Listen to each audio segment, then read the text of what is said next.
burada hem çok fazla deneyimli insan var, özellikle moderasyon konusunda. Hem de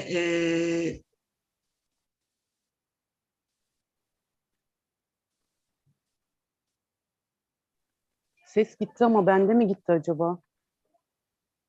Birileri ses gelmiyor. Sesi kapat. Arkadaşlar herkes toplantıdan düştü ya. Bu ne?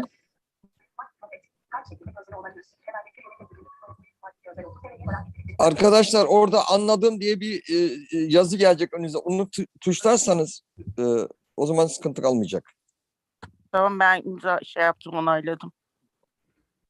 Özlem toplantıdan ayrıldım yeri.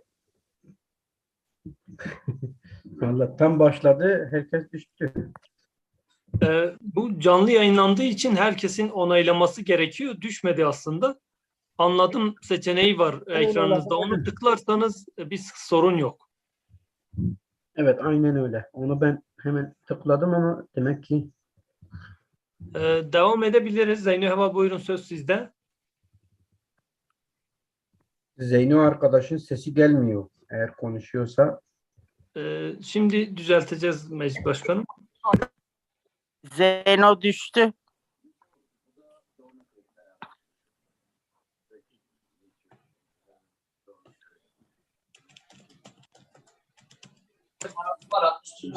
Merhaba arkadaşlar. 57,5 verdik. 2,5, 62,5 lira paramız var. Bir de bir pazarlık var. Ona tanık oluyoruz.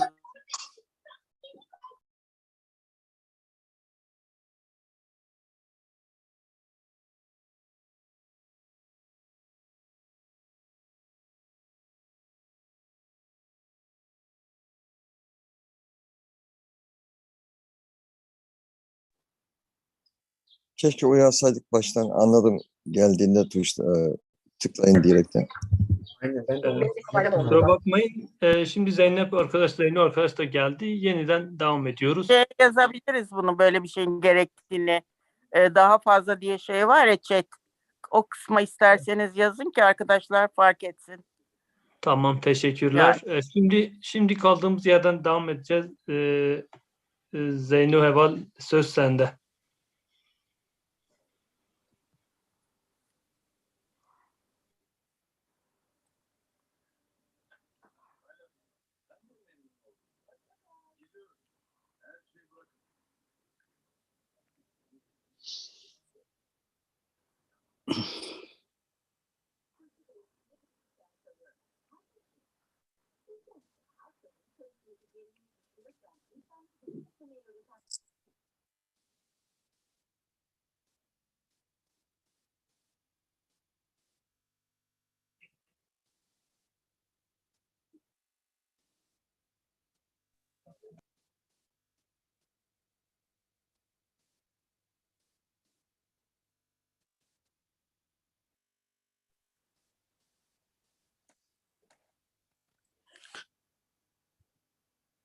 Ses gelmiyor ama siz duyuyor musunuz?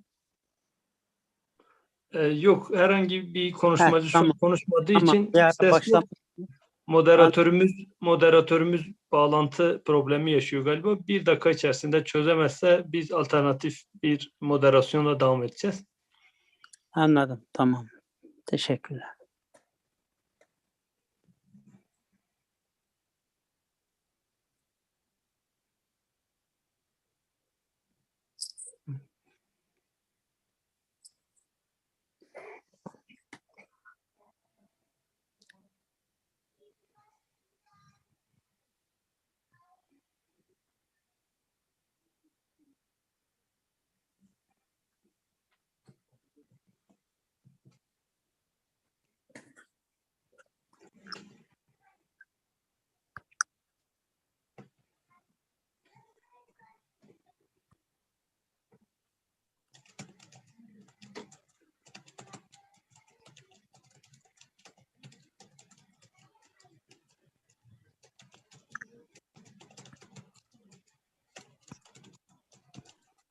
Ses şimdi açıldım yeri. Toplan. Sinan hocam, bir kişi bekliyor diye bir uyarı var burada. Acaba toplantıya girmeye çalışan bir kişi mi?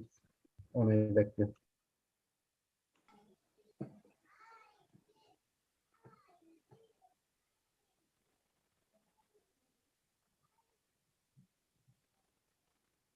Sanıyorum moderasyondaki arkadaşımızın bağlantısı bir sorun oldu. Onu bekliyoruz şimdi. İsterseniz vakit kaybetmemek adına Hatice Sesin kapandı Sinan. Neden böyle bugün bir aksilik oldu? Aslında anlamadım. Olmuyor mu? Zeyno katılamıyor mu?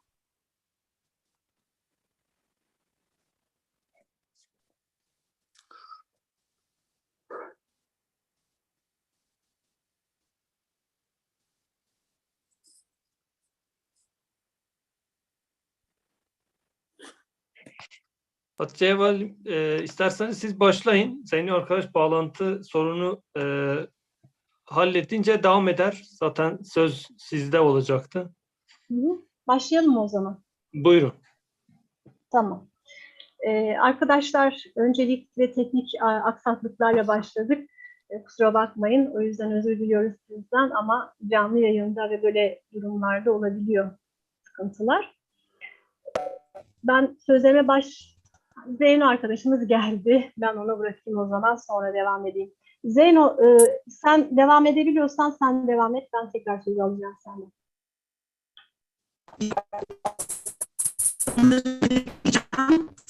Onun sesi anlaşılmıyor. Galiba netinde bir problem var.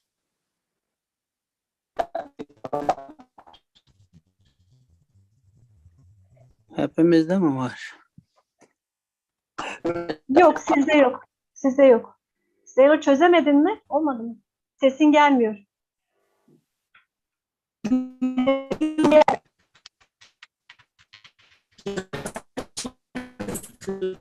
Sanki Zoom'da doğru mikrofon tercihinde bulunmak lazım ekranda galiba. Zoom'un sol alt tarafındaki mikrofon işaretine tıklayıp orada doğru device'ı seçmek lazım.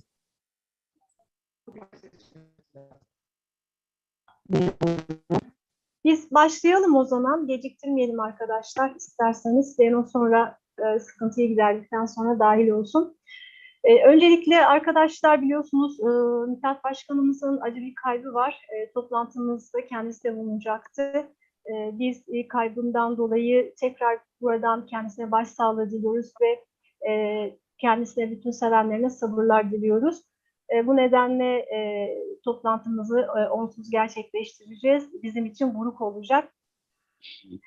Fakat çalışmamızı duyurmuştuk ve tamamlamak bizim için önemli bir çalışmayı.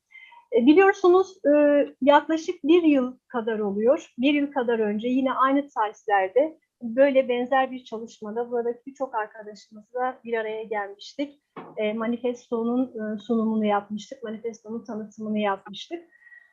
Tam 365 gün geçti aradan. 365 günlük sürede engellerin hayatında neler değişti diye sorarsak, evet birçok şey değişti.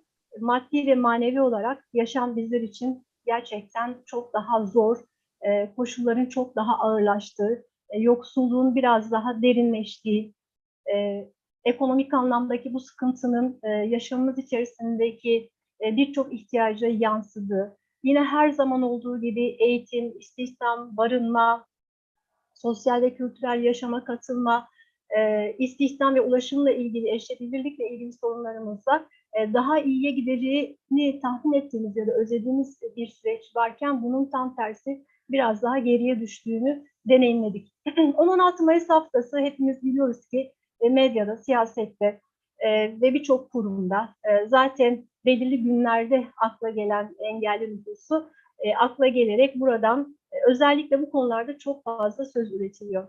Şüphesiz ve elbette ki eğitim, istihdam, ulaşılabilirlik ve sağlık, sosyal ve kültürel yaşama katılım, evrensel tasarımların olmadığı şehirlerin inşası biz engellerin en büyük sorunları ve bunlarla mücadele etmek bizim sorumluluk alanımızda.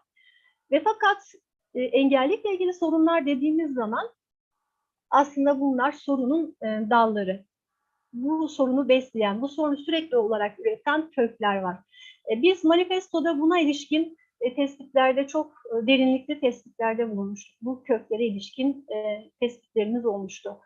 Buradan bakarak biz engelliliği aslında tıbbi modelin söylediği gibi bir eksiklik, hastalık ve bozukluk üzerinden tanımlanan tıbbi modelin aslında doğru olmadığını ve bu tanımlamanın bizim açımızdan kabul edilebilir olmadığını, aslında engelliliğin yeti farklılıklarında, bedensel ve zihinsel farklılıklarda değil, kişi, engelli kişi ve toplum arasındaki iletişimde ortaya çıkan bir sosyal olgu olduğu tespitini yapmıştık.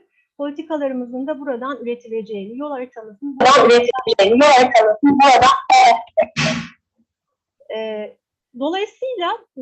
Dolayısıyla bu çalışmada aslında burada bugün yapacağımız bu çalışma bu iletişimin nasıl inşa edildiğini, bu iletişimin nasıl olduğunu ve bu iletişimle engelliliğin kültürel ve sosyal olarak nasıl var edildiğini ve her an devam ettirildiğini bir anlamda açıklayan, buradan bize geniş perspektifler kazandıracak ve çok değerli katılımcılarımızın da sunumlar yapacağı bir çalışma olacak. Peki soru şu, engellilik kültürel bir olay mıdır? Kültür ve engellilik arasında bir bağ var mıdır? Şüphesiz öyle. Bedene ilişkin bütün anlamlandırmalar ve bütün değer yargıları yaşadığımız toplum içerisinde şekillendiriliyor. Örnek verecek olursak, günümüz kapitalist modernitesinde özellikle belirli bir kilonun üstünde olan kişiler yine küçümsenerek ya da toplumdan dışlanarak ayrımcılığa uğrarken aslında Afrikalı ilkel toplumların bazılarında kilolu bir kişinin zenginlik göstergesi olarak bir statüye sahip olduğu ve değer gördüğü ve kilolu bir bedene aslında normalin üzerinde bir itibar ve değerler atfedildiğini biliyoruz. Yine engellilik özellikle reenkarnasyonun hakim olduğu inanışlarda ve o toplumlarda karmanın bir sonucu olarak karşılık bulur ve açıklanırken özellikle semavi dinlerin hakim olduğu toplumlarda engellilik Tanrı'nın ya da Allah'ın bir sınavı olarak karşımıza çıkmakta ve söylemler buradan üretilmektedir. Dolayısıyla bu kültür içerisinde aslında sözlü ve yazılı edebiyat ve sözlü ve yazılı üretimler çok büyük etken. Hepimiz masallarla büyüdük. Çocukluğumuzda hepimizin duyduğu, büyüklerimizden dinlediği masallar vardı. Bu masallarda hepimiz hatırlıyoruz ki her zaman için güzel prensesler ve yakışıklı prensler var.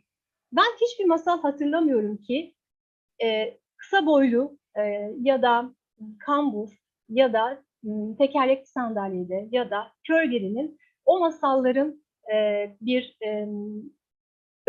öznesi, takdir edilen bir öznesi olmamıştır. Dolayısıyla masallar hep bu şekilde beden üzerinden, güzellik üzerinden ve bedene atfedilen buradaki anlamlar üzerinden üretilirken aynı zamanda karşıda rekabet ettiği her zaman yaşlı, kambur ya da çirkin de bir rakibi vardır. Bu kötülük üreten bir insandır. Buradan baktığımız zaman aslında bedene ilişkin iyilik ve kötülük değerlerinin de yine belirli standartlarda toplumsal olarak o normlara hizmet eden bir şekilde var edildiğini görebiliriz. Aynı şekilde geçmişte, yani bundan bir 50 yıl önce işte Türk filmlerinde engelliliğin temsili bazen aslında işte çoğu zaman mizah konusu da olan, işte bir arabanın çarpmasıyla engelli olan bir insanın bir anda ya da kör olan bir insanın farklı bir travmayla gözlerinin açılması gibi gerçek dışı temsiller bulunurken aslında bunu biz bir mizah konusu haline getirirken şu anki modernitede baktığımızda medyadaki popülist sunumlarda da engelli olmak tamamen iki şekilde formatlanmakta.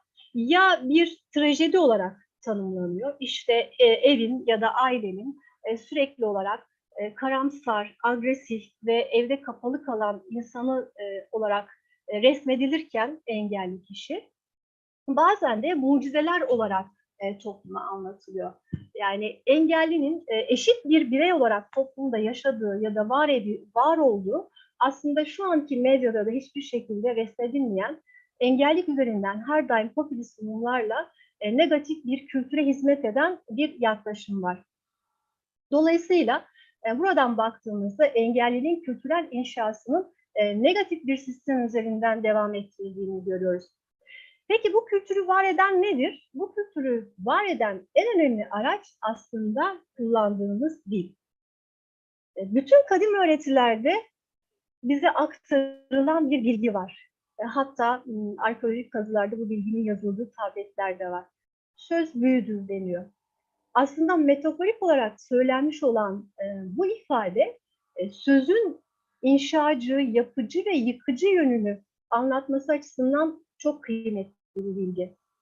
Yine aynı şekilde buradan baktığımızda George Orwell'in düşünce dili çürütür, dil düşünceyi çürütür şeklindeki ifadesi dil ve düşünce arasındaki karşılıklılık ilkesiyle aslında çürüyen bir dil ve çürüyen bir düşünce sonucunda toplumun da nasıl çürütüldüğünü ve çürütülmüş bir toplumun kötülüğe ne kadar açık bir hale getirebildiğini bize çok net bir şekilde göstermektedir. Nitekim Nazi Almanya'sında dil ile dilin bir propaganda aracına dönüştürülmesiyle adeta bir silah gibi toplumu yaraladığı, yok ettiği ve günümüze kadar gelen bir insanlık tarihinde bir utanç olarak karşılaştığımız, yüzleştiğimiz bu süreci aslında Nazi Almanya'sının dil bilimcileri kendi kitaplarında da bu süreci çok net bir şekilde anlatmışlar ve bize aynalamışlardır. Söz dediğimiz zaman aslında bir kağıdın iki yüzü gibi düşünebiliriz sözü. Biri diğerini var ediyor. Dolayısıyla karşılıklı bağ kurduğumuz, karşılıklı bir iletişim aracı olan sözü bir anlamda mektup zarflarına benzetebiliriz. Bu mektup zarfları karşı tarafa gönderdiğimiz düşünceler değil sadece. O düşüncelerin içerisine koyduğumuz ön yargılar, negatif hisler, sevgi, nefret ya da kalıplar karşı tarafa ulaşan ve karşı tarafta inşalar yaratan bir süreci de beraberinde başlatıyor.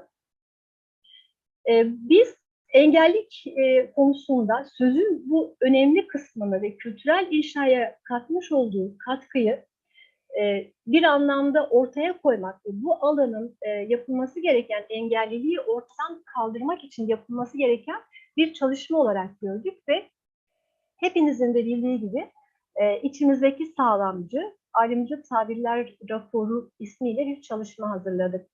Bu çalışmamız sadece bizim üretimimiz olmadı. Bunun için bir anket çalışması yayınladık ve ankete Türkiye'nin bütün şehirlerinden katılımlar oldu. Dildeki inşanın nasıl yapıldığı konusundaki bu çalışmayı hem ankete katılan katılımcılarla birlikte üreterek analiz ettik ve kamuoyuna bunu duyurduk.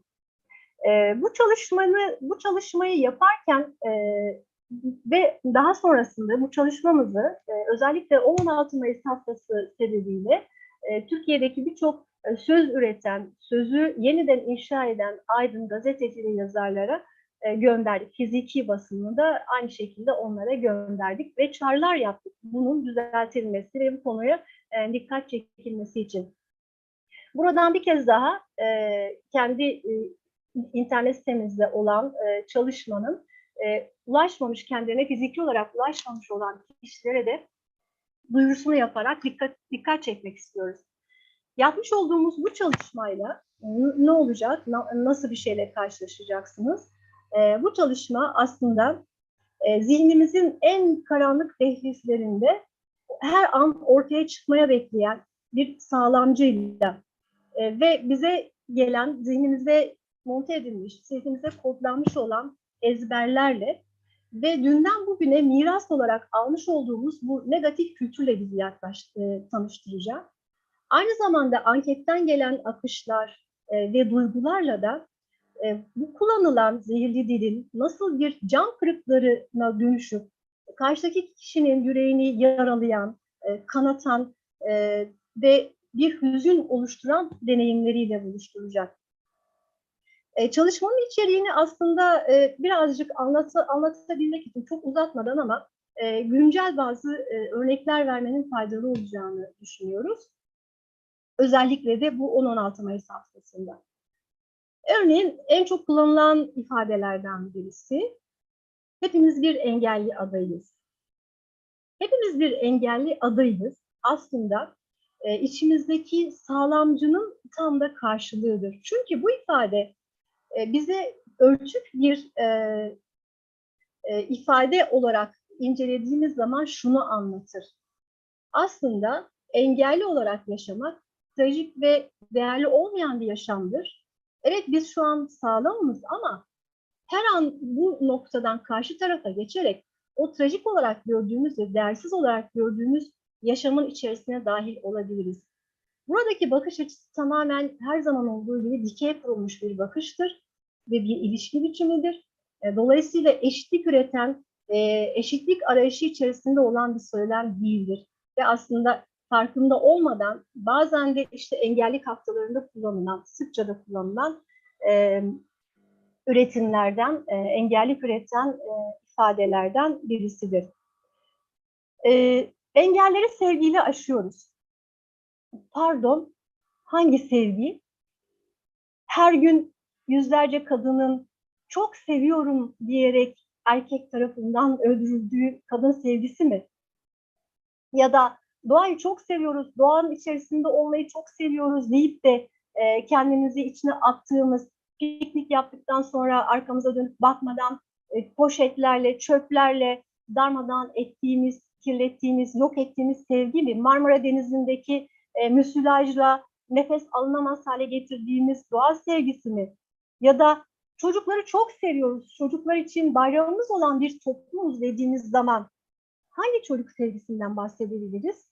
Her gün yüzlerce belki duymadığımız tecavüz, istismar ve katliamların olduğu bir ve artık yaşın dahi gündemde olmadığı, çok küçücük çocuklara bile bunların yaşatıldığı bir toplumda sahip olduğumuz çocuk sevgisi mi? Evet, gerçekten toplum olarak sevgiye ihtiyacımız var. Ama kapitalist modernitenin adeta bizi iki hayat üzerinde yürüyen sadece protein makinalarına dönüştürdüğü bencil, egoist doğadan duyduğumuz sevgi kesinlikle değil. Elbette ki gerçekçi ve sahici bir sevgiye bütün toplum olarak ihtiyacımız var. Sevgi insan olma hasletleri olarak hepimizin gereksinimi. Fakat engellilik konusu dediğimiz zaman bu sorunu sevgiyle halledemeyiz. Sevgiden bu sorunu çözemeyiz. Dolayısıyla engellilik demokrasi ve insan haklarıdır. Bir sevgi konusu değildir. Yine en çok kullanılan ifadelerden bazıları özellikle demokratik kitle örgütlerinin ya da demokrasi arayışı içerisinde olan kesimlerin üretimlerinde, köşe yazılarında karşımıza çıkan söylemler.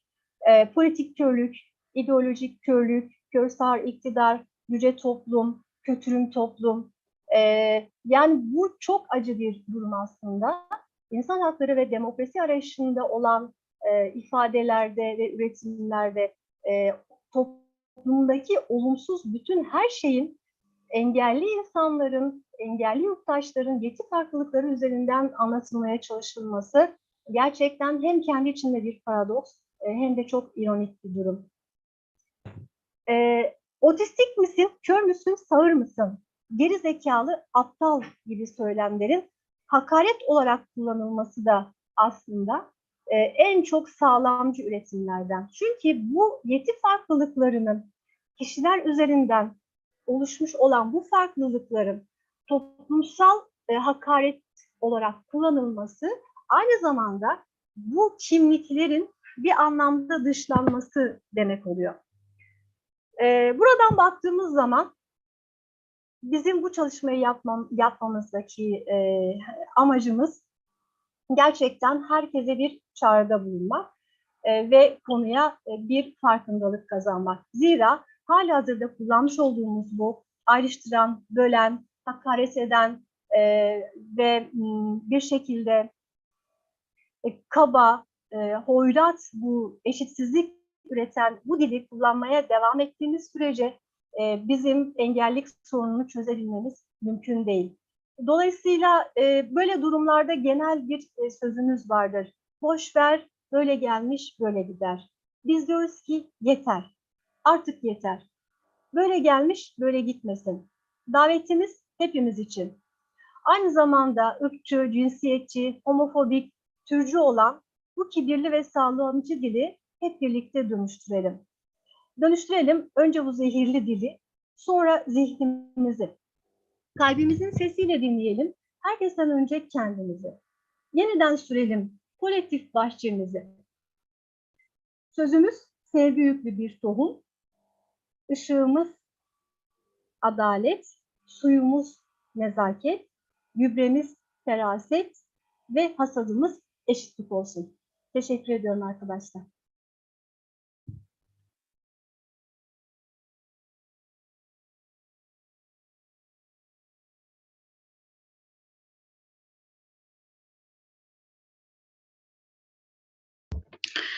Sesim geliyor mu acaba? Bir kez daha deneyelim. Sonra tümden vazgeçeceğim. Yok yok, vazgeçmeyin, sesiniz güzel geliyor. Yok vazgeçmeyin, sesiniz güzel geliyor. Nihayet. Ya çok özür dilerim. Hani diyorlar ya Merkür Retrosu meselesi var. Sanırım ben bu dönem öyle bir şey yaşıyorum, teknoloji. Bütün teknoloji aletlerimle birlikte. O yüzden çok özür dilerim. Kusura bakmayın. Sevgili Hatice'ye de sözü veremedim. O açmış oldu. Aslında şöyle, benim bu engellik meselesiyle tanışmam da 6 yıllık bir macera. Burada moderasyon yapıyor olmam da çok heyecan verici bunun yanı sıra. Çünkü hem konuyu çok bilmiyorum hem de gerçekten burada gerçekten usta bu işi yapan arkadaşlar var. Dolayısıyla şimdiden lütfen kusuruma bakmayın. Lütfen de müdahale edin eğer bir yerde atlarsam. Şöyle ki, ben 6 yıl önce Artvin'de Cerattepe direnişinde sakatlandım, polis saldırısında. Ancak hani engelli demeyi ben çok sevmiyorum. Ben sakatım diyorum, öyle kabul ediyorum kendimi. Sakat kaldığım andan itibaren aslında bir kabul etmeme süreci yaşamadım. Çünkü o kadar büyük bir acı yaşadım ki o anda, sonra doktorlarım hani oradan ya felç olarak kurtulabileceğimi veya öleceğimi söylemişlerdi. Bu çok büyük bir şanstı. Dolayısıyla ben direkt kabul etmiş oldum. Bunun hiç şeyini yaşamadım, yani psikolojik getirilerini yaşamadım. Ve tabii ki moral çok önemliydi benim için. Bu morali de aslında içinde bulunduğum politik mücadeleden aldım. O gün bugündür, başta partim olmak üzere, bütün muhalif kesimlerin her zaman dayanışmasını yaşadım açıkçası. Belki bu konuda biraz da şanslıydım. Aslında sakat, engelli nedir? İşte bu dildeki ayrımcılık, sağlamcılık meselesi. Bunlar benim çok üstüne kafa yorduğum veyahut da bildiğim şeyler değildi açıkçası. Sonra bir gün bizim Engelliler Komisyonumuz bir manifesto yayınladı. Ben o manifestoyu okurken aslında anladım bu meselenin ne olduğunu, ne kadar ciddi bir mesele olduğunu ve gerçekten her gün ve her gün aslında bu ayrımcılığı kadın mücadelesinde olduğu gibi yeniden aslında ürettiğimizi fark ettim.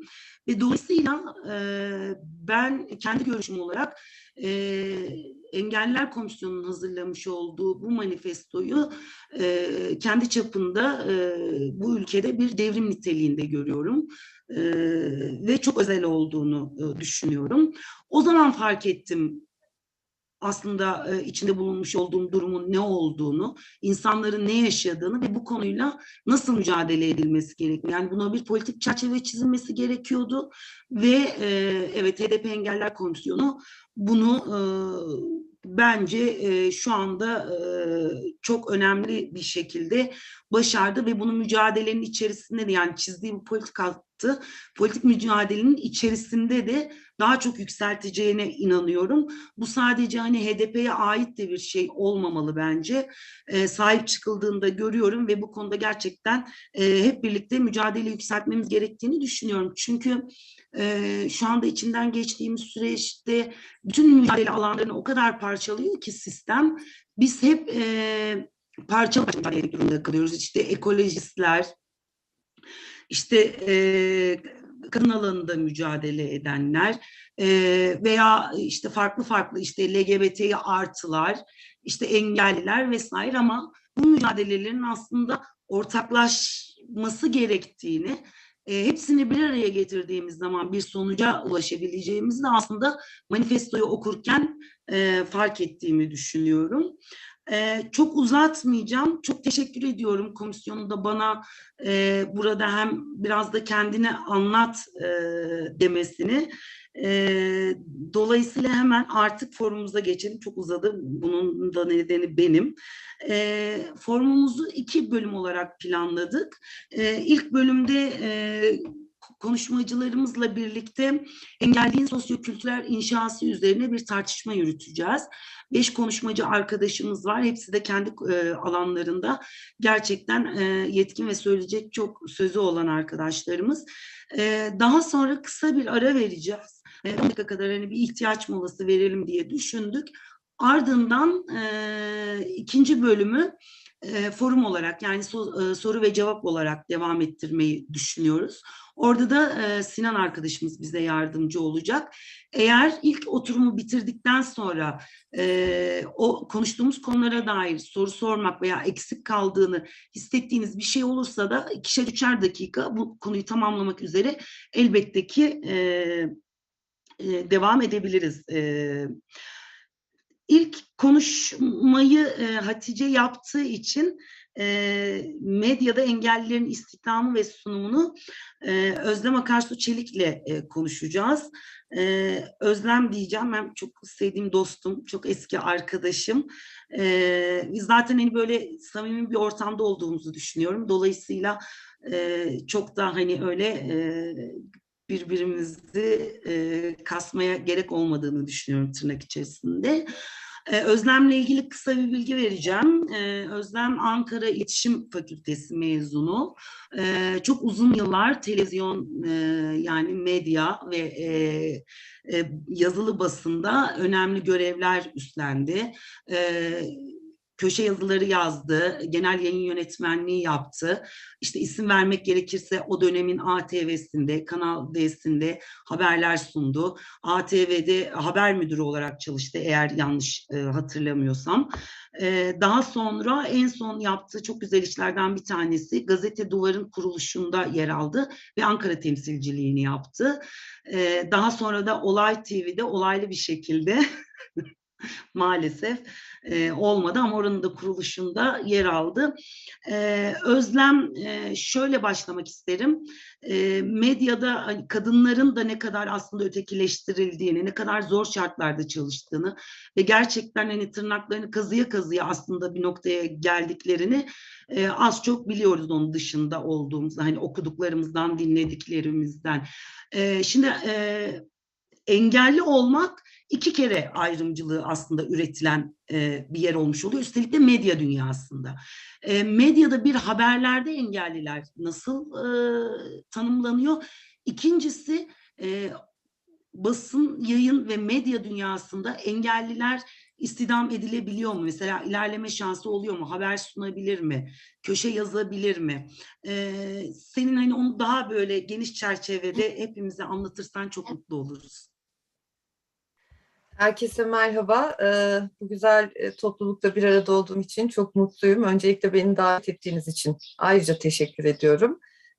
Bu kadar alanında yetkin, bu konuda uzman isimlerin herhalde en az öğreneceği şey bendendir diye düşünerek sözü önce Zeyno bana verdi sanıyorum. Çünkü ben sadece medya konusunda bilgi sahibiyim ama belki çok yakın dostlarım dışında kimsenin bilmediği bu konuyla ilişkili şöyle bir yanım da var. Benim Özlem sesin mikrofonun kapandı. Çok ilginç. Kendi kendine kapandı. Nasıl oldu Kendi anlayamadım. kendine kapandı. Nasıl oldu anlayamadım. İkizlerim Merkez var ve açıyorsun. ikizlerden biri var ve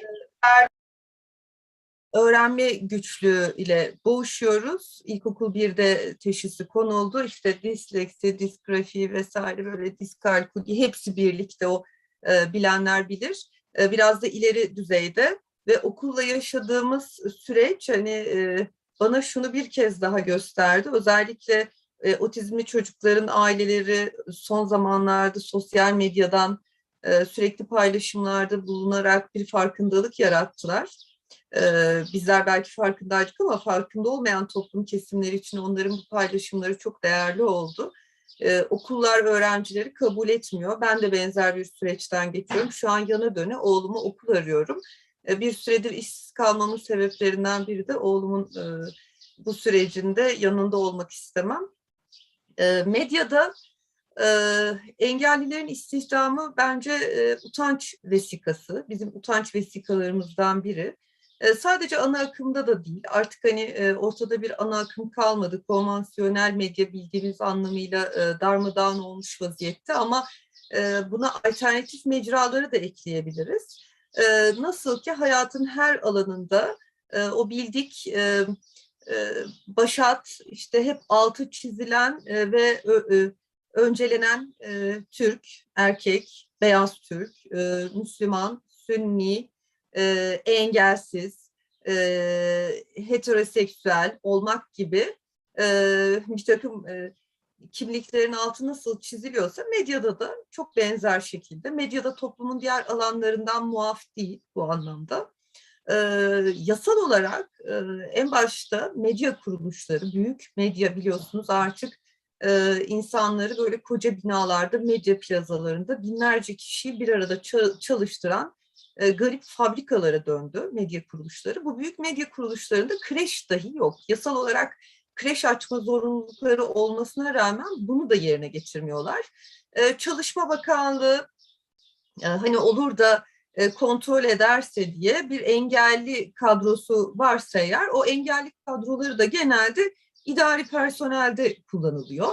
Yani işte haber üretim aşamasında ya da ekranda görünür olan kimse bir kere hani buraları tercih edilmiyor. Hani ben ilk gazeteciliğe başladığımda 97 profesyonel olarak işte stajlarımı bitirip ilk kadrolu olarak başladığımda 97 senesinde medyada gerçekten müthiş bir beyaz Türk damgası vardı. Biz ATV'nin o dönemki temsilcisi, şimdi kendisi hayatta değil, onunla böyle araya bir sürü insan koyarak bir staj görüşmesine gitmiştik. Sene galiba 95 idi ya da 96, tam emin değilim. Birlikte Hozatlı bir arkadaşımla gittik görüşmeye. Sınıf arkadaşım, çok da sevgili bir dostum Fatma. Ve hep bana sordu Baki Bey. Ben konuştum, işte anlatıyorum. Her şey çok güzel gidiyor derken Fatma'ya döndü. Siz hangi birimde staj yapmayı istiyorsunuz dedi. Tabii Fatma'nın ana dili Türkçe olmadığı için bir diyalekte hemen fark etti Baki Bey ve o an yüzünden nasıl bir renk geçtiğini, yani bir perde sanki böyle bir aralandı ve başka bir yüzü çıktı. Onu gördüm. Siz de Allah bilir devlet mezunusunuzdur. Dil de bilmiyorsunuzdur. Ben sizin Ankara basın yayında 4 yılda öğrendiğinizi Bilkent'ten kolej mezunu bir öğrenci 4 ayda zaten öğretirim. Bizim size verecek kadromuz yok dedi ve bizi kovdu odasından.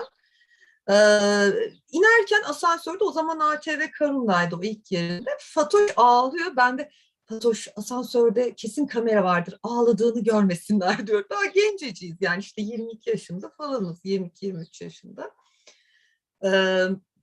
O zaman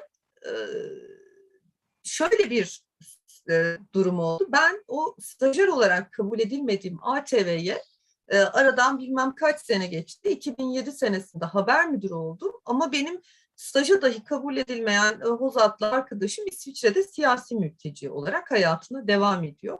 Ve ben ilk ATV'de haber müdürlüğü koltuğuna oturduğumda bunu söyledim herkese. Burada Fatma oturmalıydı benim yerimde. O da oturabilirdi ama ben sadece Türk olduğum için buraya gelebildim hasbelkader. Fatma gelemedi. Hani ikimiz de solcuyduk, ikimiz de işte devrimci öğrenciler olarak görüldüğümüz için hiçbir hocamız bize referans olmayı kabul etmiyordu. Biz onlar için her zaman tehlikeli ekiptendik. Ama geldiğinizde son kertede ben sadece Türk doğmuş olduğum için Fatma İsviçre'ye gitmek zorunda kaldı. Ben burada kaldım. Ve tıpkı burada olduğu gibi ne yazık ki toplumdaki bu ayrımcılık medyada da her boyutuyla devam ediyor. Örneğin LGBT'lerin istihdamı da öyle. Açık kimliğiyle, LGBT kimliğiyle medyada var olabilen çok az sayıda arkadaşımız var. Yani örneğin hiç trans çalışan yok. Bir kişi vardı trans gazeteci Michel Demişeviç ama o da işsiz kaldığı için belki medyadan takip ediyor olabilirsiniz. Michel de Almanya'da hayatına devam etmek zorunda kaldı. Ben duvarı kurarken de duvarın Ankara temsilcisi olarak başladığımda, kuruluşunda özellikle bu bizim bunlara dikkat etmemiz gerektiğini, editör, muhabir istihdamında bunları gözetmemiz gerektiğini söylememe rağmen biz de bunu yapamadık. Çok üzülerek söylüyorum. Yani şu yüzden de yapamadık. Stajdan başlayarak gelen bir sistem bu. Ve zaten bizim yeni kurulan bir yer ve doğrudan böyle hani bir stajyer alma imkanım vardı benim Ankara büroya. İstanbul'da da deneyimli bir kadroyla yola çıkmak gerekiyordu. Çok az bir bütçeyle. Ve bana bu söylendi o zaman. Ne yazık ki yapamadık bunu. Bu benim için hala üzüntü vericidir. Belki başka bir gün, başka bir mecrada bunu başarırız. İkinci başlık ise hepinizin bildiği üzere benim tereciye tere satmama kimsenin sanıyorum ihtiyacı yok. Engelliliğin sunumu. Engelliliğin sunumu sadece işte engelliler haftası gibi. Engelliler için belli günler, özel günler ve haftalarda hatırlanan bir konu medyada. Onun dışında ancak bir dram, bir trajedi söz konusuysa bu şekilde bir özneleştirme oluyor haberlerde. İşte engelli çocuğunu sırtında bilmem kaç kilometre taşıyan anne. Öyle bir ağdalı bir dille haber yapılıyor ki bir sistem sorgulamasına falan gitme ihtiyacı duymuyor kimse. Herkes dizlerini döve döve ağlıyor ama neden o köyün yolu yok? Neden bu çocuk eğitime ulaşamıyor? Eğitim yani fırsat eşitliği niçin yok engelli yurttaşlar için? Hani bunlar sorgulanmıyor haberde. Daha çok işte fedakar, cefakar anne. Tabii babalar nerede sorusu da hiç sorulmaz. Genelde babalar engelli çocuklarını terk ederler. O haberlerde onlar da hiç vurgulanmaz. Böyle çok sorgulamayan, daha çok melodram boyutuyla işte altına bir de acıklı bir müzik döşeyerek televizyonlarda öyle. Gazetelerde de işte yine böyle fotoğraflarla etki gücü artırılmış. Onun dışında gerçekten sorgulayan, doğru soruları sorduran, haberciliğin asıl gereği olan kamu yararına, gazeteciliğin asıl unsurlarını taşıyan maalesef habercilikten çok uzak yapılan işler. Belki sormak istediğiniz sorular olabilir. Ben onları da cevaplarım seve seve. Konuşmamı izninizle burada noktalamak istiyorum. Ben herkesten çok şey öğreneceğimi düşünerek konuşmacılara da şimdiden başarılar diliyorum. Teşekkür ederim. Biz teşekkür ederiz Özlem. Çok net anlattın. Hiç eğip bükmeden gerçekten sağ olasın. Şimdi sıradaki konuşmacımız sevgili Burak Sarı. Sağlamcılık ve beden üzerine bize bir şeyler anlatacak ve tartışmaya açacak. Burak'la ilgili de birkaç bilgi vermek istiyorum tabii ki. Ben yani bir sürü şey okudum da çok hayran kaldım bugün konuşmacılara gerçekten. Anadolu Üniversitesi Felsefe bölümüne devam ediyor hala daha eğer bir şey yoksa son anlarda değişmediyse. Engelsiz Erişim Grubu'nun Ankara temsilciliğini yapmış daha önceden. Halen Engelsiz Erişim Derneği ve değişik platformlarda mücadelesine devam ediyor. Ayrıca müzikle çok yakından ilgilendiğini okudum. Bir sürü enstrüman çaldığını ve farklı grup ve sanatçılara da enstrümanlarıyla eşlik ettiğini öğrendim. Yani son derece renkli, aktivist ve çok güzel yazılar yazıyor. Burak, söz sende.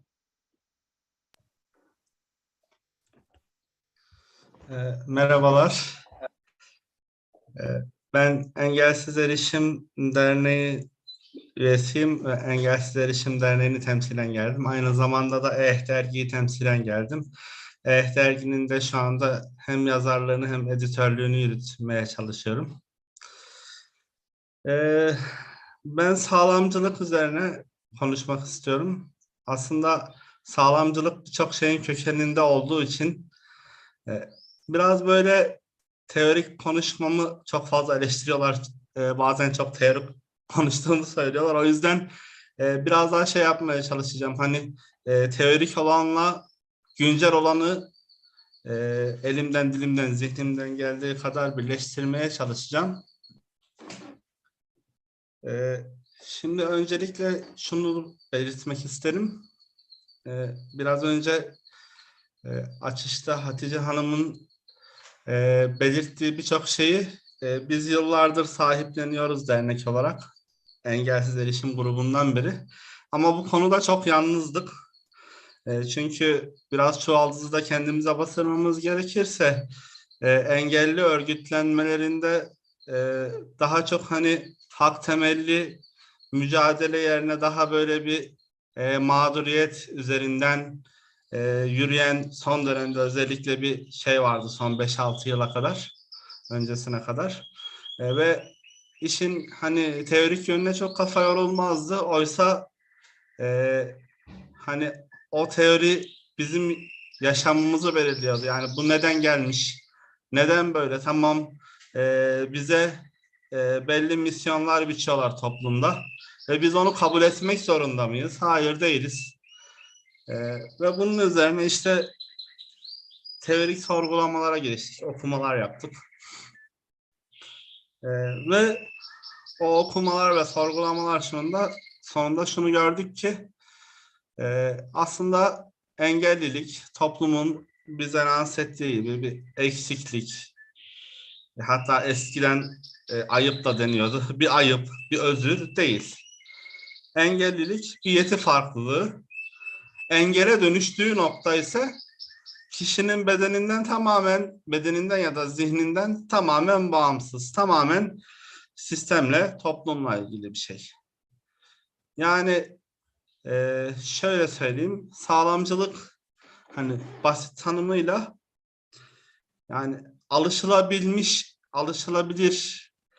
alışılagelmiş beden özelliklerine sahip olan ve her şeyi hani toplumda nasıl yapılıyorsa o şekliyle yapabilen, hani farklı yöntemler uygulamayan bir ideoloji. Şimdi bu neye yol açıyor? Aslında bu ayrımcılığa yol açıyor. Hatta işte ırkçılıkla, homofobiyle, kadın düşmanlığıyla çok büyük bağları var. Çünkü eksik görme durumu iki taraf için de, yani bu saydığım bütün ideolojiler için geçerli. Bir şey mi sordunuz? Yok, hayır. Devam edin lütfen. Yazamadık. Tamam. Şöyle söyleyebiliriz. Yani engelliliğe bakış açısının da, yani sağlamcılığın da kökeninde o toplumsal normlar yatıyor. Aslında toplumsal sistemler yatıyor ve onların ihtiyaçlarına göre şekilleniyor. Hani şöyle biraz daha kökenine inecek olursak, yani işte sınıflı toplumun varoluşundan itibaren her toplumun ihtiyacına göre engellilerin konumu da değişiklik gösteriyor. Yani örneğin Atina'da belli bir yaşa gelmeden öldürülüyor engelliler. Ama Sparta'da öldürülmüyorlar mesela. Roma'da da değişiklik gösterebiliyor. Birçok uygarlıkta o zamanın üretim ilişkilerine göre, toplumsal sistemine göre değişiklik gösteriyor ve işte tek tanrılı dinlerin ortaya çıkmasıyla birlikte daha farklı bir şeye evriliyor. Burada nasıl bir şeye evriliyor? İşte eksik olduğu, aciz olduğu üzerinden hani ona bir merhamet, bir acıma aracı gibi bakılıyor. Ve işte Hristiyanlığın ilk yayıldığı dönemlerde falan daha çok yeti farkı olan insanlar dilendiriliyor. Bu arada işte feodal kültürde, toplumlarda mesela işte saraylarda falan hani maskot olarak falan kullanılmaya çalışıyorlar. Ve burada bunları kısaca geçtikten sonra aydınlanma çağına ve kapitalizmin gelişimine biraz daha fazla yer ayırmak istiyorum ben. Çünkü aslında sanılanın aksine o aydınlanma çağından itibaren hani engelliliğe bakış açısı gelişmedi. Tam tersine işte sağlamcılık ve normallik algısı ortaya çıktığı için yani ideal beden ortaya çıktı. İdeal beden dayatması ortaya çıktı. Ve bunun sonucunda rehabilite etme tırnak içerisinde onu başkalaştırma, kendinden soyutlama, kapatma gibi yöntemler ortaya çıktı. Mesela işte hani artık şehirlerde hani kapitalizmin egemenliği ortaya çıktıktan sonra işte kör, topal, ne bileyim çalışmak istemeyen kim varsa böyle aylak gezmek isteyen ya da hani fabrikalarda çalışamayacağı düşünülen, üretime katkıda bulunamayacağı düşünülen kim varsa onlar bir şekilde hapishaneleri andıran hastanelere kapatıldılar ve tedavi adı altında çok büyük işkencelere de maruz kaldılar. Birçoğunun hayatı da orada hani son buldu. Ve 20. yüzyıl ortalarına kadar tabii bu tıbbi modeli doğurdu. 20. yüzyılın ortalarına kadar bu devam etti. Ama işte 68'in rüzgarı buraya da yansıttı. Hani artık yeti farkı olanlar da sorgulamaya ve itiraz etmeye ve örgütlenmeye başladılar. Hayır arkadaşım, yani biz eksik ya da tedavi edilmesi gereken bireylerden çok hakları yenen bireyleriz. Yani siz toplumsal koşulları bize göre şekillendirirseniz, bizim yeti farklılığımıza göre şekillendirirseniz aslında bizim engelimiz ortadan kalkıyor. Yani engelimizi yaratan toplumsal bakış açısı dediler ve bu şekilde sosyal model ortaya çıktı. Ve bugünkü kazanımların çoğunu da ben sosyal modelin mücadeleci anlayışına, yaklaşımına bağlıyorum. Biraz önce şey demiştim ya, hani çok soyut konuşmak istemiyorum. İşte teorik kısmını anlatıp güncel pratik yönüyle beslemek istiyorum diye. O yüzden hani biraz da örneklerle gitmek istiyorum, daha belirgin olsun diye. Bu örneği her yerde veriyorum. Hani daha önce beni başka platformlarda dinleyenler mutlaka tanık olmuştur. O ideal beden dayatmasını ve işte sağlamcılığın tıbbi modelin işte insanlara verdiği zararı göstermek için çok önemli bir örnek bana göre. Madame Bovary romanını hepimiz biliyoruz. Madame Bovary'de bir bölüm var. Muhtemelen hani bu işlere kafa yormayan insanların dikkatini en az çekecek bölümlerden birisi. Ya da işte orada ilgili kişiye, hani mağdur edilen kişiye acıyıp geçecekleri bir bölüm gibi. Ama bizim için tabii ki çok farklı şeyler ifade ediyor. Ne o bölüm? Bir seyir uşak var ve bu adamın bir ayağı aksıyor. Ve adam normal çalışmasına devam ediyor. Gayet de kendisinden, kendi bedeninden memnun. Bir şikayeti yok.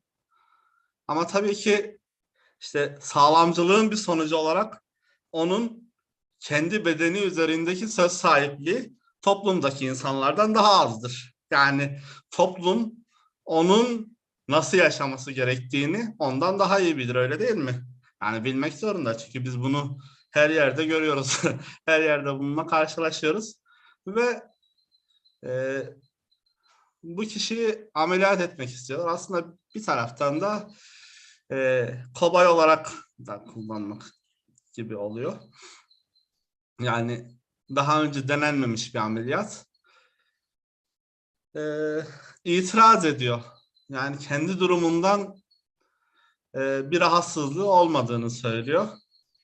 Ama dediğim gibi toplum rahatsız. Çünkü onu öyle görmeye tahammül edemiyor. Çünkü ezberini bozuyor. Çünkü o alışkanlıklarının dışına çıkıyor ve sürekli baskı yapmaya başlıyorlar. Zaten bedava yapacağız ameliyatı sana. İşte bu halinle insan içine çıkmaya utanmıyor musun? Çünkü çok utanılacak bir şey ya. Vesaire böyle hani her gün aklını çelmeye çalışıyorlar ve sonunda ikna ediyorlar.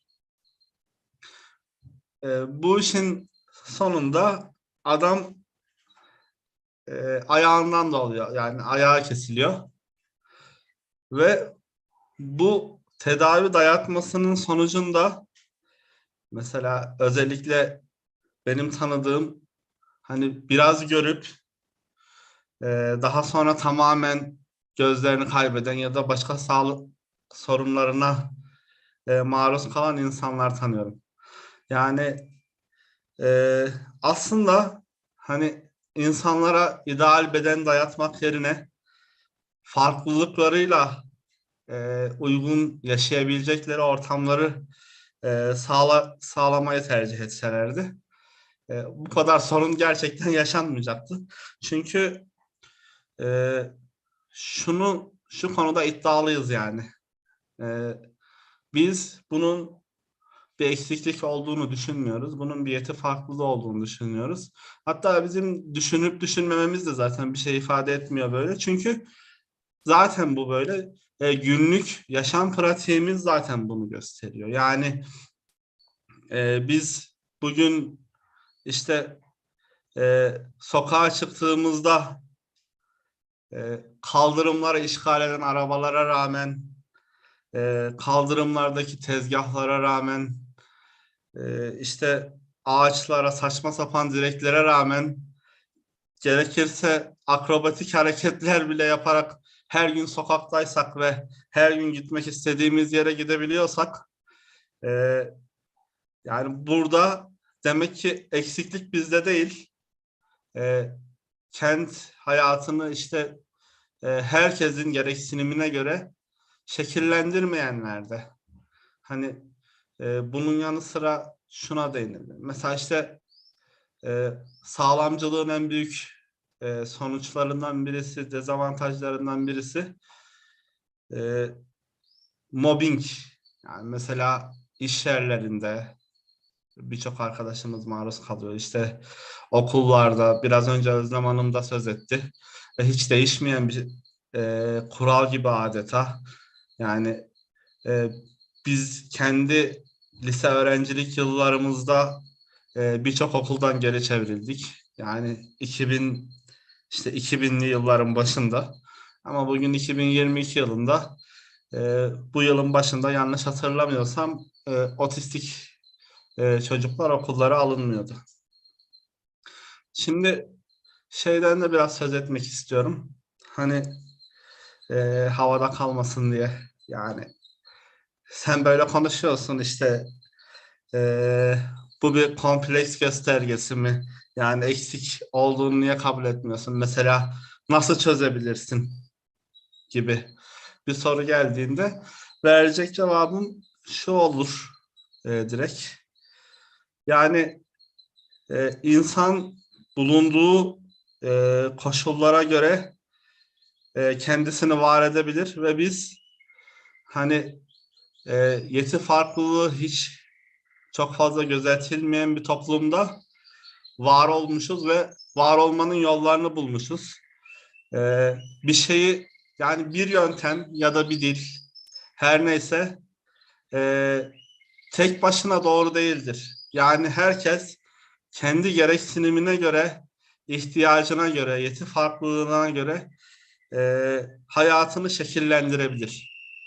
Yani örneğin şimdi burada ben bu toplantıya bağlandığım bilgisayar. Yani sadece bir ekran okuyucu çalıştırmam bu bilgisayarı kullanmam için yetiyor ve hani bu alanda mesela birçok şeyi yapıyorum. İşte ya da herhangi başka bir şey. Yani bu örnekler çoğaltılabilir. Ama şunu söylemiyorum. Yani işte hani tarihin her döneminde yeti farkı olanlar işte her alanda başarılı olmuşlardır. Bunun belgeleri de vardır. Bizim dergimizde yazıları da vardır. Kitaplar da önerebilirim o konuda. Yani sadece işte 21. yüzyılın teknolojisine bağlı bir şey değil bu. Tabii ki teknolojiyi yadsımadan söylüyorum bunu. Ama şunu kesinlikle altını çizerek söylüyorum. Yani ben şöyle bir şey söylemiyorum. Hani işte engelliler şunu yapabilir, bunu yapabilir gibi bir şey söylemiyorum. Çünkü evet yapabilir. Bu engeliyle bağlantılı değildir. Ve böyle söylemememin nedeni de şudur. Yapmasa da, hiçbir şey yapmıyor da olsa bu toplumda herkesle eşit yaşamaya, eşit saygı görmeye hakkı var. Çünkü o bir birey. Yani nasıl yeti farkı olmayan işte ya da cinsel yönelimi ile ilgili toplumun alışılagelmiş kalıplarının dışında olmayan ya da işte göçmen olmayan herhangi sokaktaki bir insandan aşırı nitelikler sorgulamıyorsak benden de sorgulayamaz kimse. Yani benim de hiçbir şey yapmama özgürlüğüm var. Yapamama hakkım var. Yaptığımda da karşılığını görmeye hakkım var. Yani sadece aslında istediğimiz şey o kadar basit ki. Toplumda herkes nasıl yaşıyorsa biz de o şekilde yaşayabilmenin koşullarını elde edebilmeliyiz. Yani o koşullar bize yaratılmalı ve bunun iki yolu var. Birisi hani toplumsal önyargının bir şekilde yenilmesi. Biraz önce Betül Hanım'ın söz ettiği aslında dildeki ayrımcılık konusu da onunla bağlantılı. Hatta mobbing gibi şeyler de onunla bağlantılı. Sağlamcılık da onunla bağlantılı. İkincisi de hani sistemin herkes için erişilebilirlik koşullarını daha fazla yerine getirebilmesi. Yani şöyle bir örnek vereyim. Biz işte dernek olarak ATM'lerin erişilebilir olması için, otobüslerin erişilebilir olması için yıllardır mücadele ediyoruz. İşte erişilebilir oy şablonları olsun diye mücadele ediyoruz. Ve mesela bu mücadelemizin sonucunda elde ettiğimiz kazanımlarımız güncel toplumun hani güncel keşmekeşi içerisinde geri alınabiliyor. Şöyle geri alınabiliyor. Bunu belirtmeden geçmek istemiyorum. Mesela biz işte İstanbul'da 2005 yılından itibaren engelsiz erişim grubunun varoluşundan itibaren Ankara'da da 2009 yılından itibaren sesli otobüslere sesli anons konması için girişimlerde bulunduk. Şartname hazırladık. Yıllarca mücadele ettik ve kabul edildi. Anonslar da koyuldu. Ama anonslar çalışmıyor. Neden çalışmadığını söylememi ister misiniz? Evet, bayağı komik bir durum. şoförün ya da yolcuların bu anonslardan rahatsız olma durumundan kaynaklı. Şoför istediği zaman bunu kapatabiliyor. Yani hani dediğim gibi toplumsal hani sadece sistemsel bir şey de değil, toplumsal önyargıyı da yenebilmemiz gerekiyor. Bu da işte sağlamcılığa, o normal algısına, norm algısına aslında eşitsizlik yaratan her ne varsa bunun olmamasına artık hani bunun sorgulanmasına ve insanların zihinlerinde bunu yenmesine bağlı. Umarım hani bunu yenebiliriz, toplumca yenebiliriz. Çünkü sağlamcılığı sadece işte yeti farkı olmayan insanlar uygulamıyor bize. Yani biz de bilmeden birbirimize sağlamcılık uygulayabiliyoruz. Hatta kendimize de uygulayabiliyoruz. Kanıksanmış sağlamcılık diyoruz. Hani toplumun bizi gördüğü bakış açısıyla biz de bazen kendimizi görebiliyoruz. Ve zaten hani bugün hak temelli derneklerin sayı hani nicelik olarak daha az olmasının kökeninde de bunun yattığını düşünüyorum. Süremiz bitti mi bilmiyorum. Çok mu konuştum? Toparlayabiliriz. Tamam. Değil mi? Tamam, toparlayalım. Toparlamadan önce bir şey belirtmek istiyorum. Onu unutmadan. Hem somut bir öneri de olmuş olsun. Bizim derginin bir kampanyası var. Sosyal medya kullanımı ile ilgili.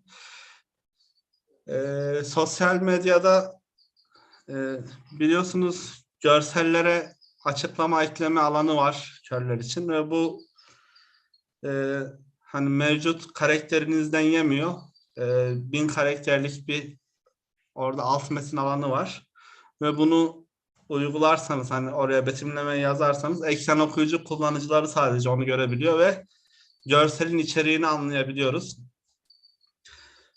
Mümkünse hani bizi dinleyen herkes bundan sonra görsellerine betimleme eklerse seviniriz. Toparlayacak olursam yani hani benden öncekiler de benzer şeyleri söylediler. Benden sonrakiler de söyleyecekler. Ben sadece şunu ekleyebilirim. Ben çok umutluyum. Yani umutsuz, çıkışsız olmadığımızı düşünüyorum. Yani engelsiz erişim gibi, dergi gibi hak temelli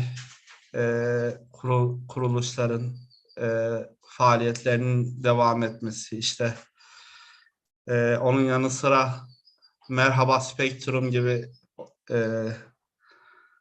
belli grupların ortaya çıkışı ve birçok ezberi bozuşu. Keza bu manifestonun gerçekten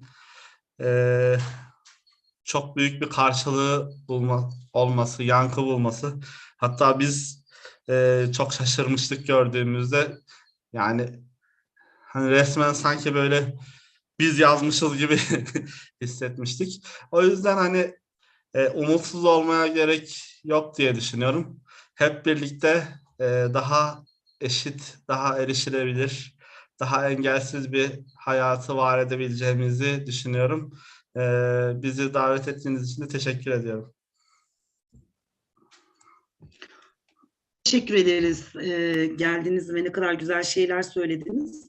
Sanıyorum aslında yani ben mesela yani sakat kaldıktan sonra ve politik mücadelenin içerisinde daha fazla var olmaya başladıktan sonra aslında bütün bunların manifestoda da aslında bence hani kısaca aslında anlatmak istediği soygun ve sömürünün temelinde işte ayrımcılık, ırkçılık, din, sömürü yatıyor ve bunu ne kadar üretebilirse sistem kendini de o kadar bir taraftan hem pazarlamış oluyor hem başarılı saymış oluyor.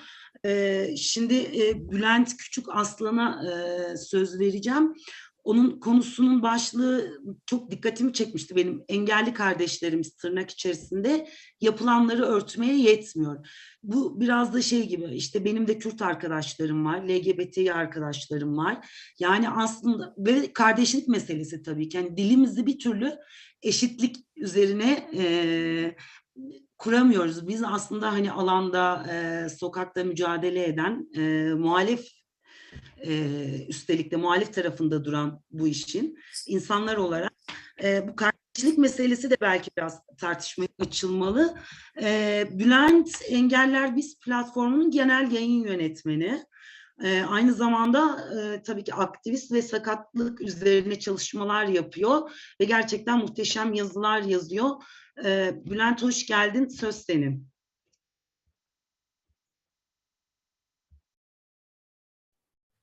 Merhabalar.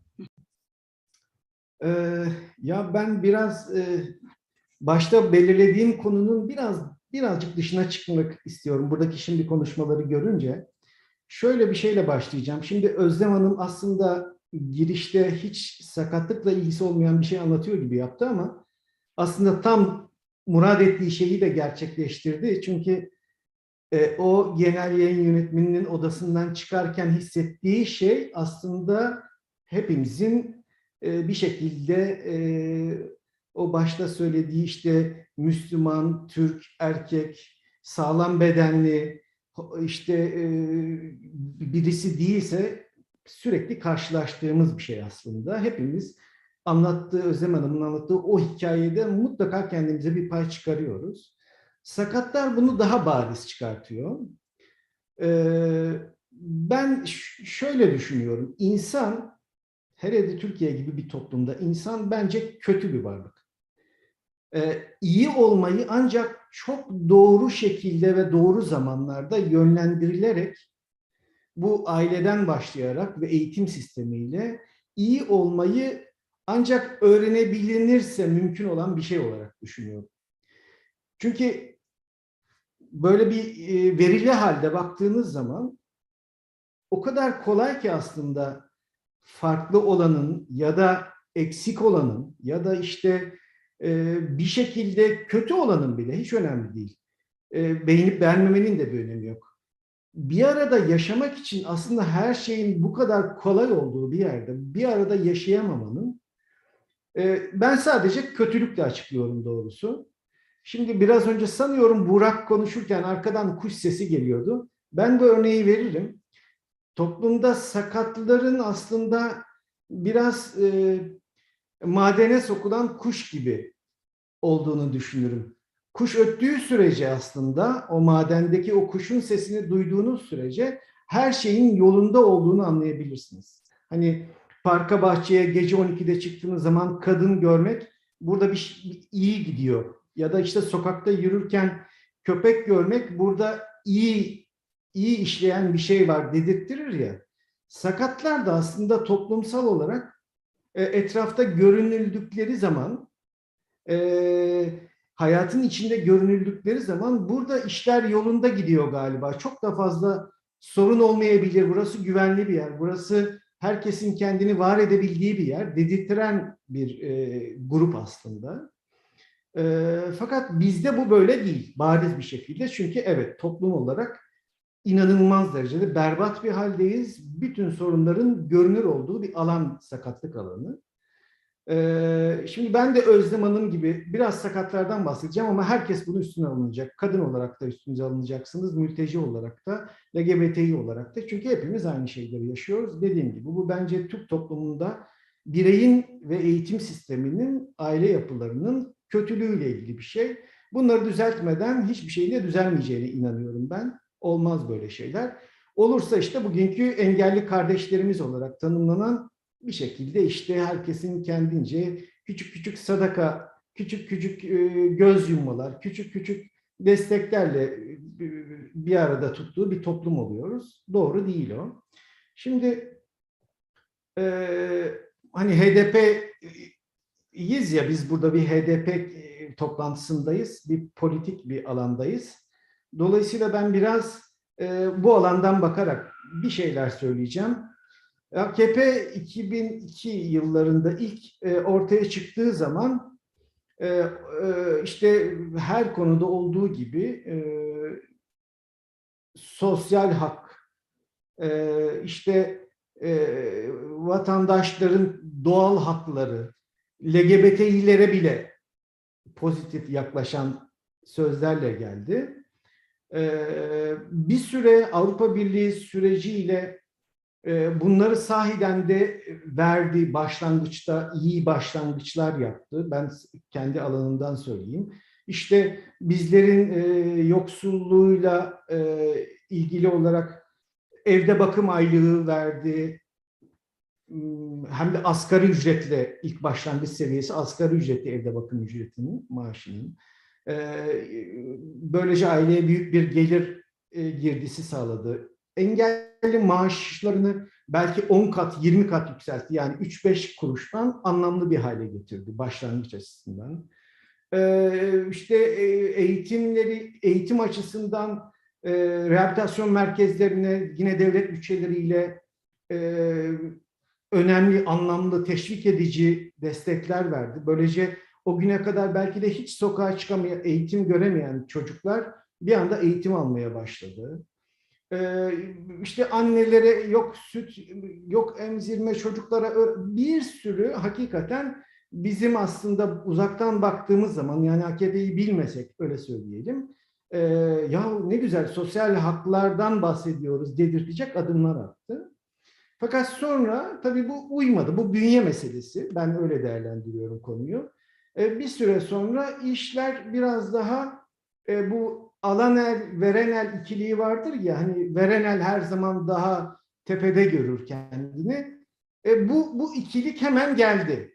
Dolayısıyla kendini o veren el olmanın üstün pozisyonuna geçirdi ve bir anda o hak temelli Avrupa Birliği sürecinin verdiği katkıyla oluşan hak temelli söylem bir anda yardımseverliğe, iyi insanların iyilikleriyle şekillenen bir alana dönüştü. İşte bir talepte bulunulduğu zaman işte bana güzel, iyi bir tekerlekli sandalye niye vermiyorsun diye sistemde bulunduğun zaman, bana iyi bir işitme cihazı niye vermiyorsun diye sistemde bulunduğun zaman, ya işte son kertede bir yardım alıyorsun. Dolayısıyla onun belli bir standardı var. Bundan fazlasını da çok cesaret edememelisin istemeye, cüret edememelisin. Biz ne verirsek onunla beraber idare etmelisin. Çünkü işte sen sonuçta alan ersin gibilerinden bir şeyler söyleyerek biraz AKP'lileşmeye, bugünkü haliyle diyelim, AKP'lileşmeye başladı. Bir sürü verdiği iyi hakkı, evde bakım aylığının asgari ücret olmasını aklınızda tutun ne olur, yarı yarıya düşürdü. Alım gücünden bahsetmiyorum, reel olarak da yarı yarıya düşürdü. İşte 5.000 lira akülü sandalye verirken 2.000 lira vermeye başladı derken bütün haklarımızı indirdi. Ve şu anda Türkiye'de engelliler inanılmaz önemli hak kayıplarıyla, yani bu AKP'nin kendi başlangıç döneminin 1/4'üne düşerek geldi. Bunu şuraya bağlayacağım. Başta söyledim ya, o kuş sesini duymuyorsanız bir sorun olduğunu hissedersiniz toplumda diye. Ya bizde gerçekten Türkiye'de şu anda sakat camiası ve aileleri Türkiye'nin en derin yoksulluğunu yaşayan, en dışlanmış, kelimenin tam anlamıyla eğer sağdan soldan yiyecek bir şeyler almazsa hayatta kalamayacak bir kitle haline getirildi. Bir de buna şunu ekleyin ne olur.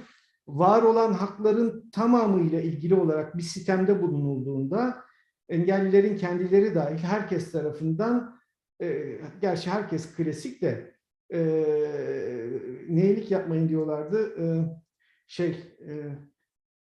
Hani diyemedim şimdi, dilime gelmedi.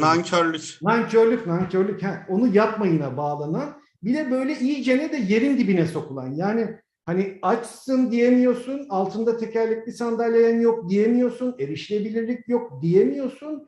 Ağzını açtığın anda da klasik olarak nankörsün. Yani böyle berbat da bir yanı var. Kelimenin tam anlamıyla yerin dibine sokulmuş halde şu anda engelliler ve aileleri. Çok zor durumda. Peki buna rağmen bugün engelli camiasında seçim yapılsa sadece engelliler alanında AKP'nin oyu ne çıkar? Vallahi %70 çıkar.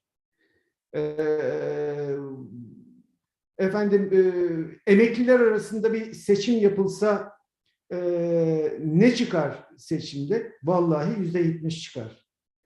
Dünyanın en güzel sözlerini söyleseniz HDP olarak, dünyanın en iyi projelerini açıklasanız yine böyle enteresan bir şekilde karşılık bulmayan bir alan sakatlık alanı. Bilmiyorum. Ben de çözemiyorum bunu doğrusu.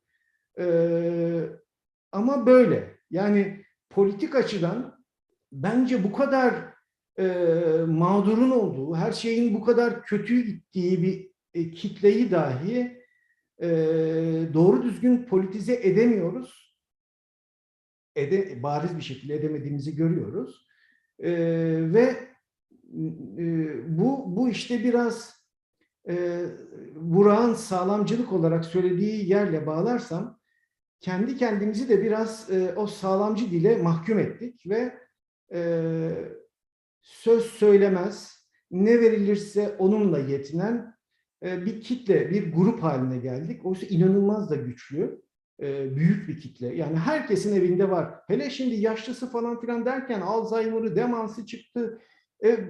Say bitmez. Katın içerisinde psikolojik rahatsızlığı olanları vallahi hepimiz bana sorsanız sırf bu konuyla politize olup başka bütün kimliklerimizi bir yana bırakıp şey yapmamız lazım. Yani ses getirmemiz lazımken bunu yapamıyor. Olamıyor yani.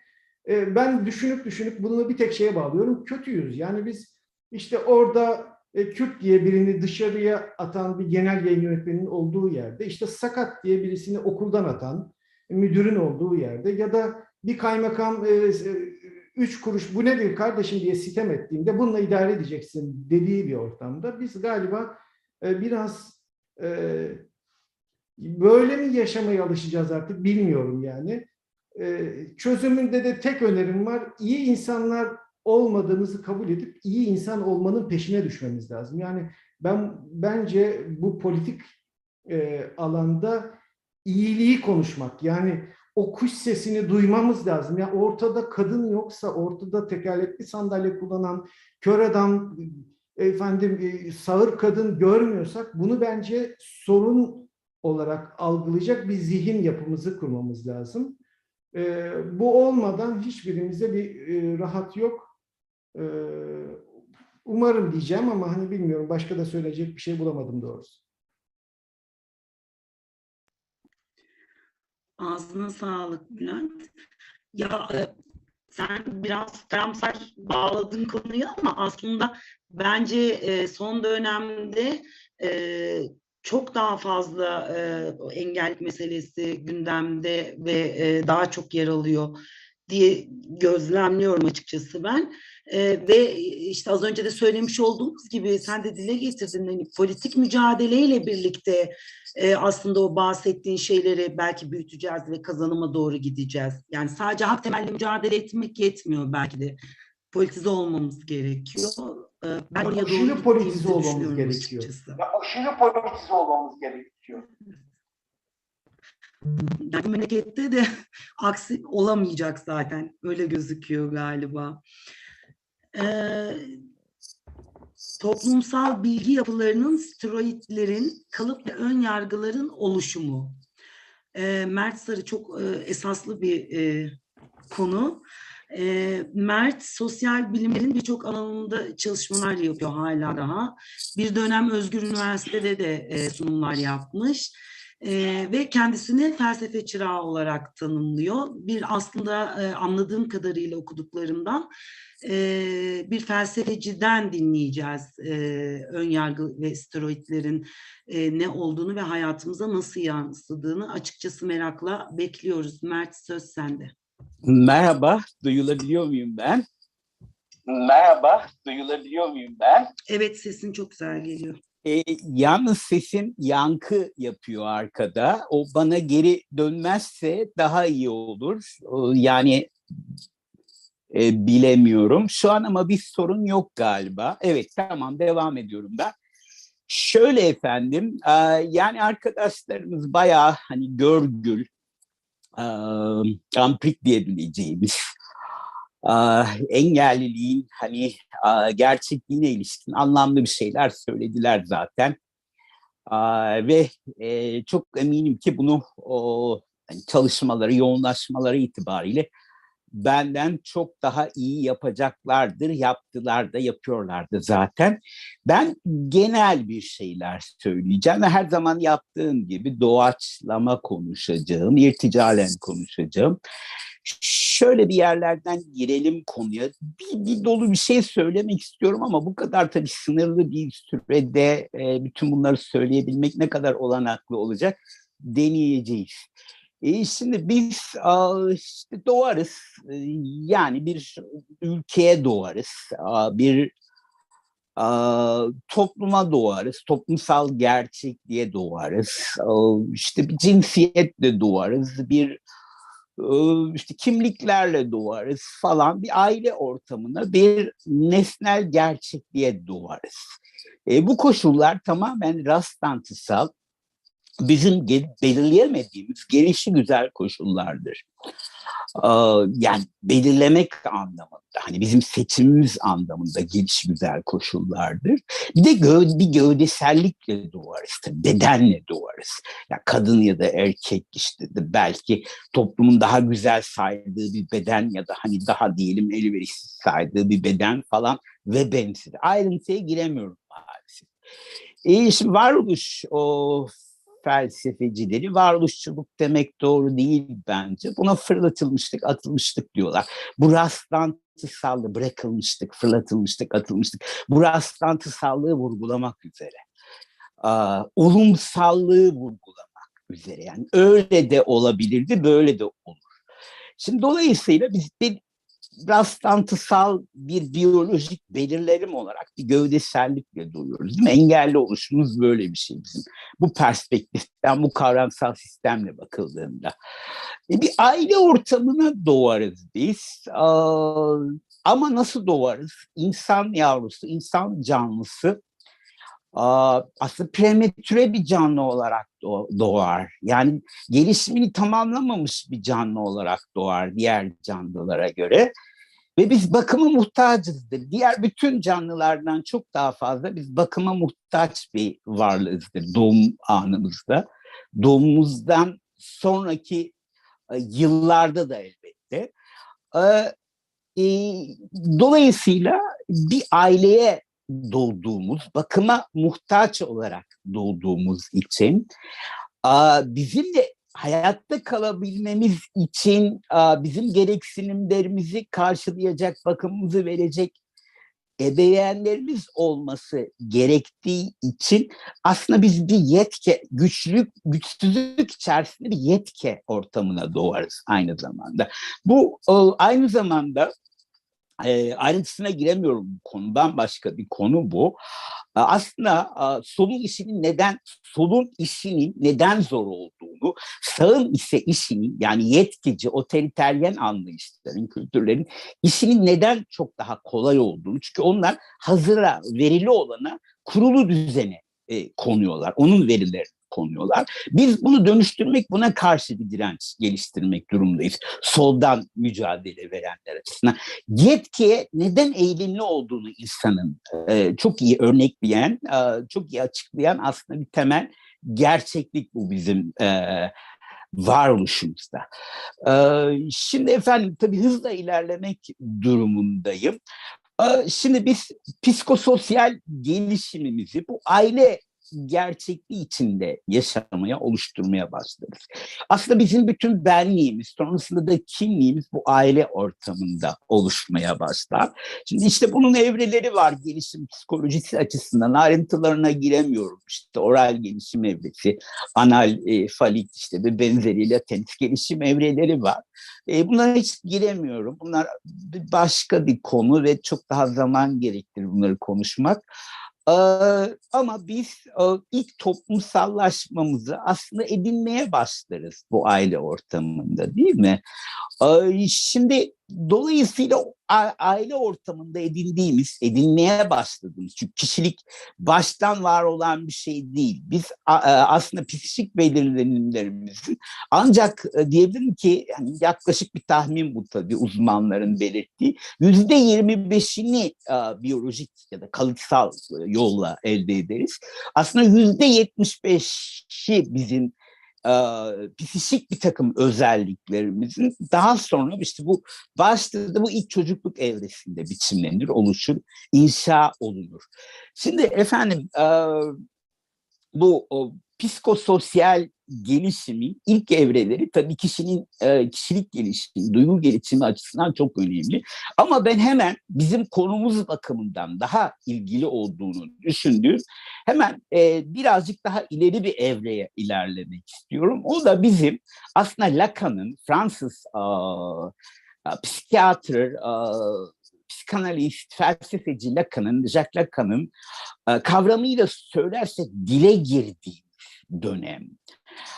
Yaklaşık işte biz tamam dili bir 2-3 yani 1-2-3 yaşlarından itibaren edinmeye başlıyoruz. Ama bir böyle 4-5 yaşlarımıza geldiğimizde aslında dilin ifade ettiği toplumsal normları, kalıp yargıları ayırt etmeye, düşünce kalıplarını, kalıp yargıları, stereotipleri ve benzeri ayırt etmeye başlıyoruz. Yani biz işte neye nasıl bakılmasını öğrenen aslında bize bir bakış, bir epistemoloji kazandıran bir toplumsallaşma süreci içinden geçerek oluşuyoruz kendimizi, ya kendi kişiliğimizi inşa ediyoruz demeyeyim.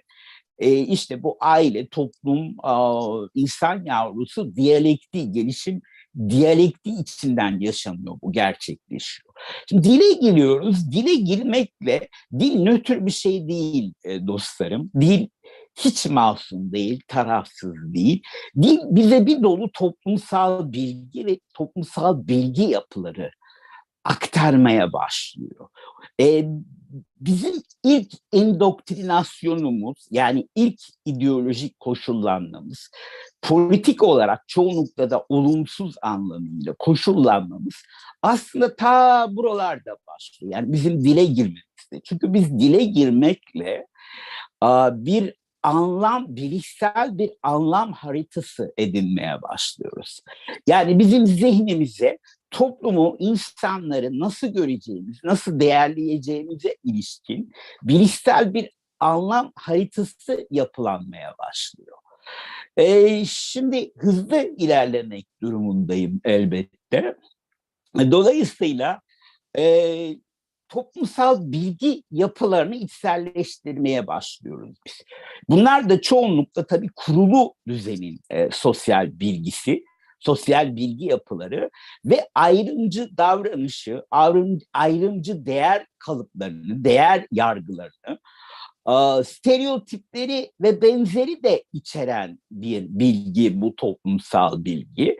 Toplumsal bilgi sosyolojisi diye bağımsız bir disiplin var, kurucusunun Karl Mannheim olduğunu bildiğimiz. Şimdi bu konulara hiç giremiyorum.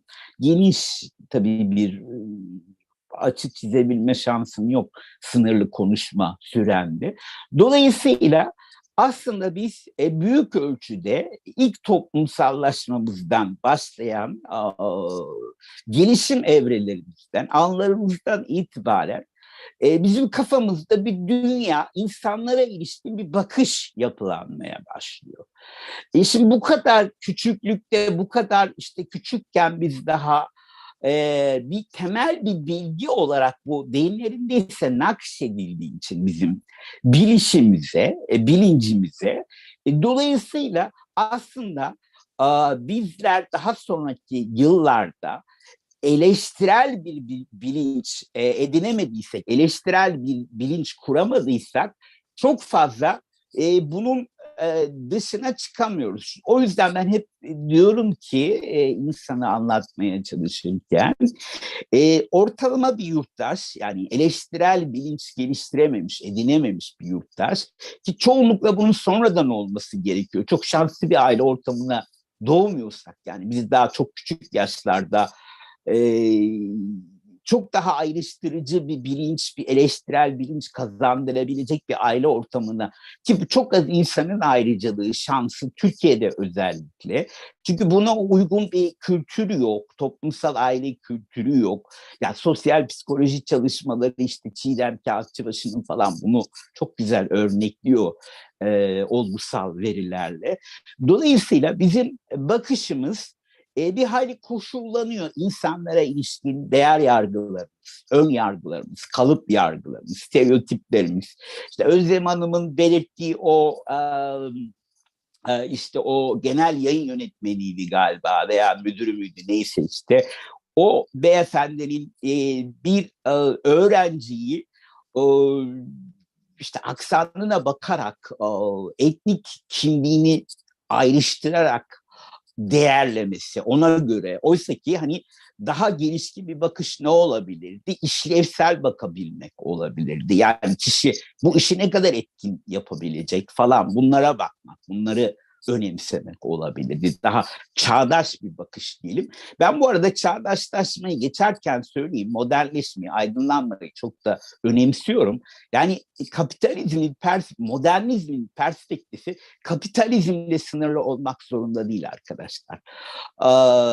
Yani sosyalist bir toplumda modern olmak, modernist olmak zorunda.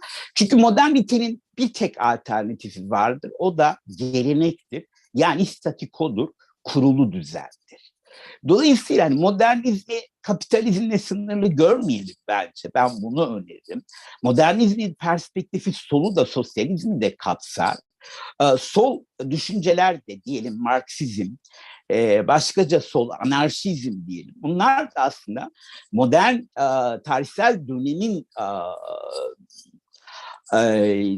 açılımlarıyla, açtığı çığırla sağlanan düşünsel ilerlemeler. Yani bunu ayrıca geçerken belirteyim. Şimdi Burak arkadaşımız çok güzel şeyler söyledi. Ama şöyle, yani ben daha önceki tarihsel evrelerde, çağlarda, tarihsel çağlarda hani engellilerin durumunun çok daha iyi olduğunu düşünmüyorum.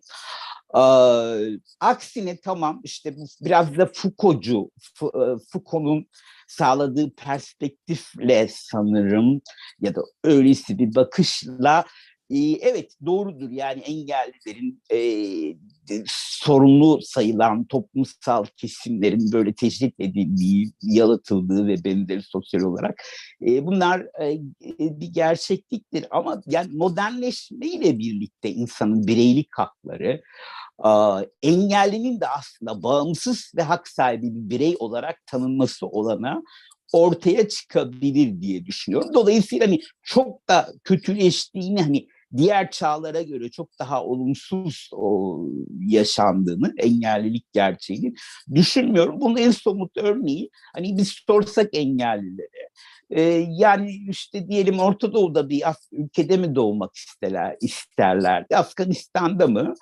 Yoksa İsveç'teki bakış açısını mı? Bir İskandinav ülkesindeki bakış açısını mı? Seküler bir toplumdaki bakış açısını mı engelliye yaklaşım bakımından daha olumlu olarak düşünürlerdi? Bu çok somut, yani bu tartışma götürür bir yanı yok. Şimdi birkaç kavrama daha değineyim. Bilmiyorum ne kadar sürem kalıyor. İndoktrinasyon kavramına arada değinmiş oldum zaten. Yani bizler aslında Althusser'in devletin ideolojik aygıtları dediği, yaşamımızın her düzleminde, her evresinde, işte aile ortamı başta tabii temel bir belirleyen determinant olarak, ondan sonra ama toplumsal yaşamda, işte okulda tabii başta, okulda yani verilen eğitim de aslında çoğunlukla bu ya hiyerarşik toplumun, sıra düzenli toplumun bilgisini yeniden üretir, bize aktarır. İşte orada varsıllar vardır, yoksullar vardır falan. ya kısmen belki buralardan bir eleştirel bilinç sağlayabileceğimiz bir şeyler alırız. Ama bu da tam değildir. Yani tümden aslında bizim bütün yaşamı sorguladığımız, eleştirel bir bilinç edinebildiğimiz, daha ayrıştırıcı bir gözle dünyaya yönelebildiğimiz bir perspektifi bize sağlayan bir eğitim çok az ülkede ben görüyorum. Belki yine böyle çok az toplumlar var, işte Kanada gibi, İskandinav ülkeleri gibi falan, oradaki yani olup biteni de mutlak olarak almamak lazım. Orada da kısmen sorunlar var. Örneğin cinsiyet temelindeki eşitsizlik bağlamında mesela her yerde var bu. En aşılamayan bir sorun da o. Yani işte ataerkil kültürün her yerde egemen olması, İsveç'te bile ve benzeri. Gerçi konuyu tabii çok dağıtıyorum. Stereotipler, kalıp yargılar, ön yargılar aslında iki temelde görülebilir. Yani bu bize bir sosyal bilgi olarak, bir toplumsal bilgi yapısı olarak, toplumsallaşma süreci içerisinde indoktrinasyon olarak, bir politik sosyalleşme olarak aktarılıyor. Biz bunu içselleştiriyoruz. Ama diğer yandan bunun bizim kişilik yapımızla da bir bağlantısı var. Şöyle diyebilirim. Yani diyelim çok daha narsistik, otoriteryen diyelim bir kişilik yapısındayız.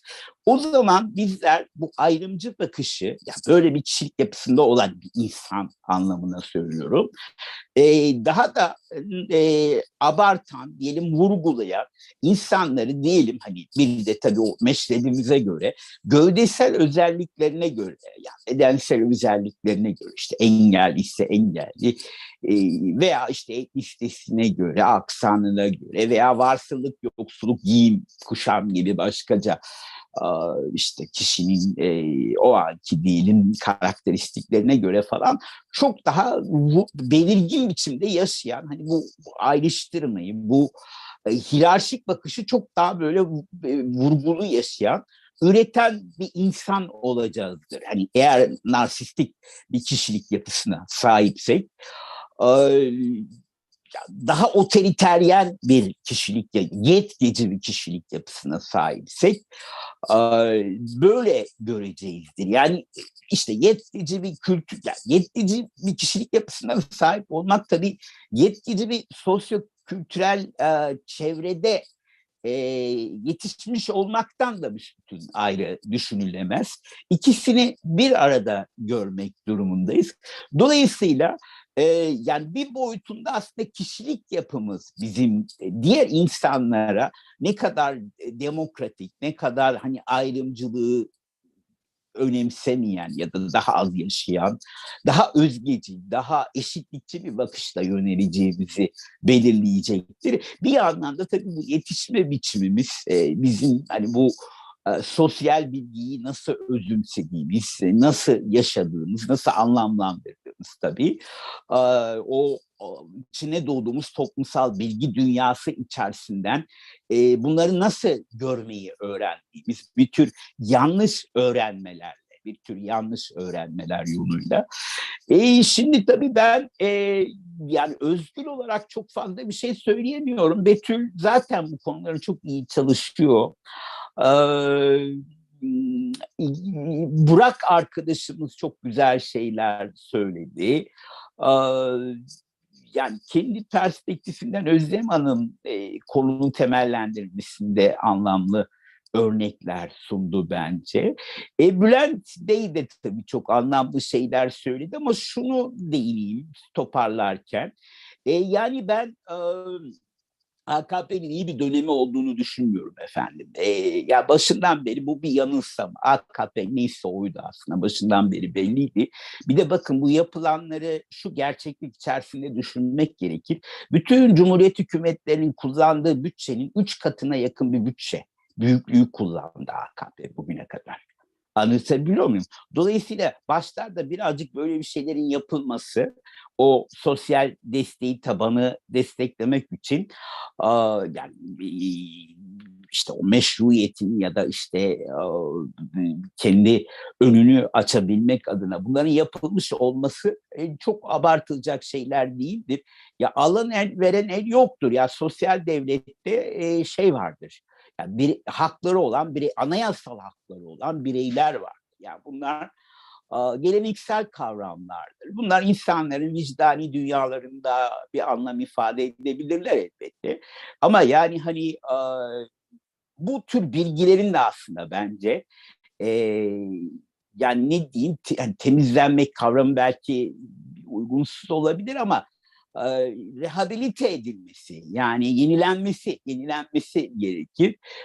Çünkü bu hiyerarşik bakışı üretiyor bu. Yani tabii Bülent Bey böyle yani ben böyle bakıyorum demedi. Böyle bakılıyor dedi.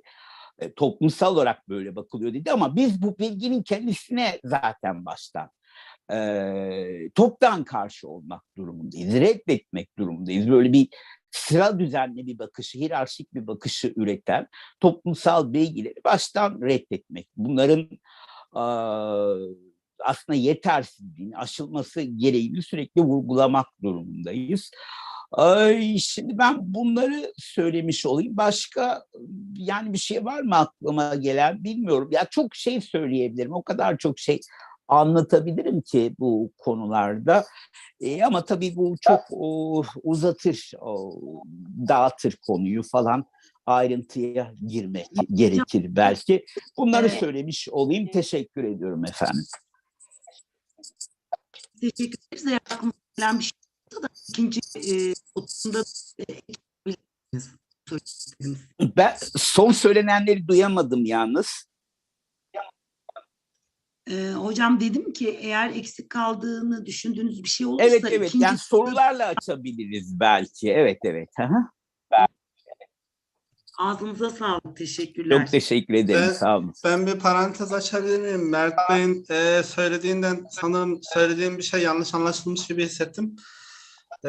Yani ben biraz önceki konuşmamda hani tarihsel süreci kısaca değinmeye çalıştım ama hani kapitalizm öncesi daha iyiydi gibi bir şey çıktı diye düşünmüyorum engellilerle ilgili ağzımdan. Yani hani hatta direkt dönemlerin ismini vermeden işte köleci döneme dair de hani orada da nasıl olduğunu, feodalitede de nasıl olduğunu burada zamanımız el verdiğince hani anlatmaya çalıştım ama şey gibi bir amacım yoktu hani işte kapitalizmden önce zaten daha iyiydi gibi anlaşılmasın, hani ben öyle bir şey söylemedim.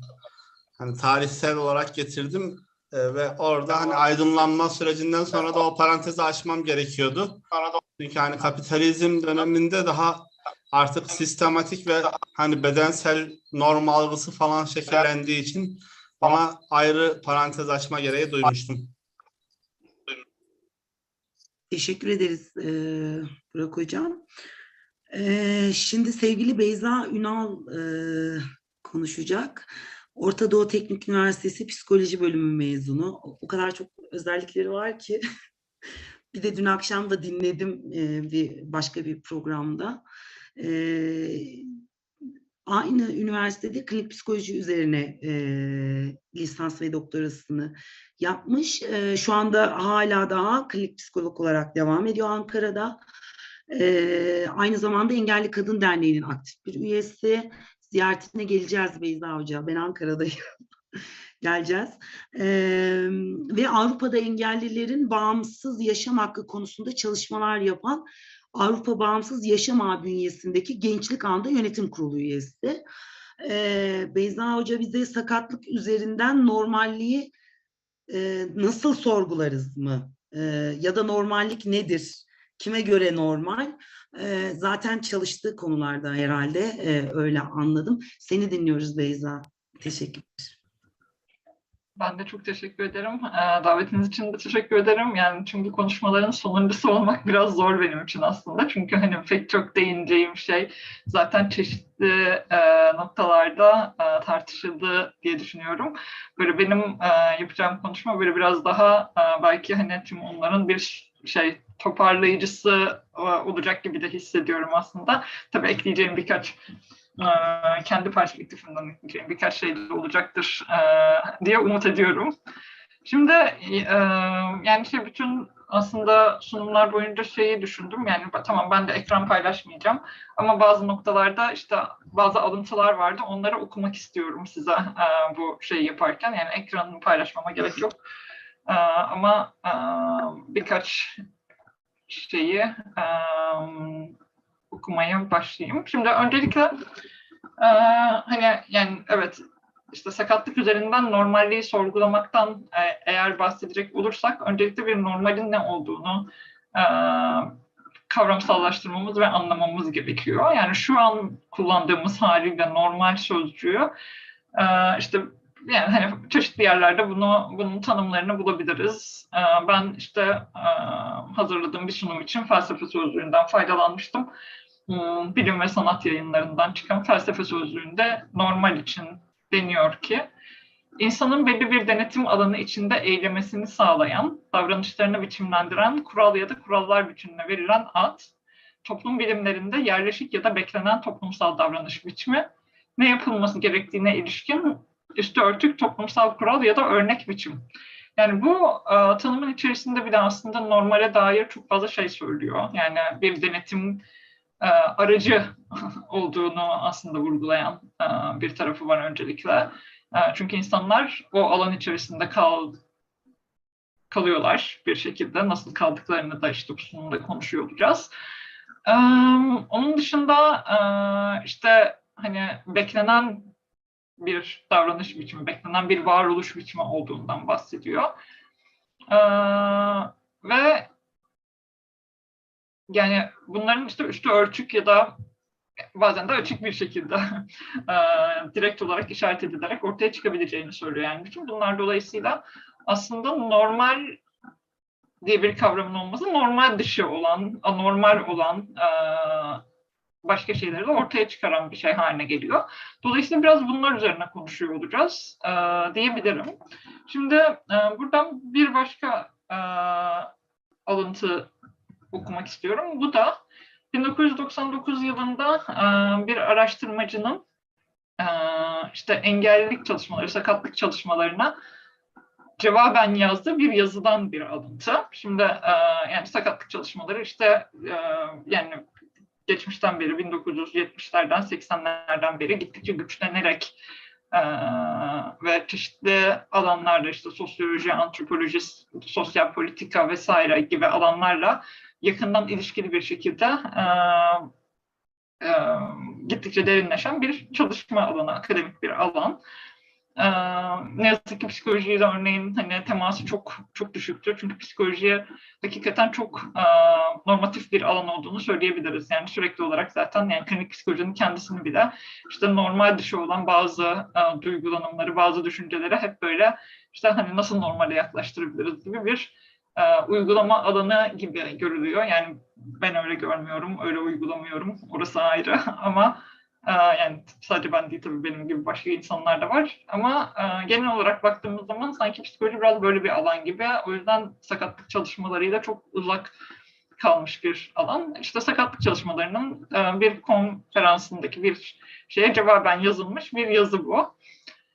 Bir gazeteci yazıyor ve şöyle bir şey söylüyor. Normallik diye bir şeyin olduğunu reddetmek zordur. Sonuçta insan bedeni bir makinedir. İşlevsel kısımları evrimleşmiş olan bir makine, nefes almak için ciğerler, yürümek için bacaklar, görmek için gözler, işitmek için kulaklar, konuşmak için bir dil ve olayın parçası olan akademisyenler için en kritik olanı düşünmek için bir beyin gereklidir gibi bir yerden söylüyor. Yani hani insan olmak böyle bir şeydir diyor aslında ve sonrasında da diyor ki bu kültür değil bilimdir diyor. Ama yanılıyor aslında. Yani bu alıntıyla da ben zaten işte yani çok değerli bir makalede karşılaştım. Zorunlu sağlam bedenlilik diye hakikaten çok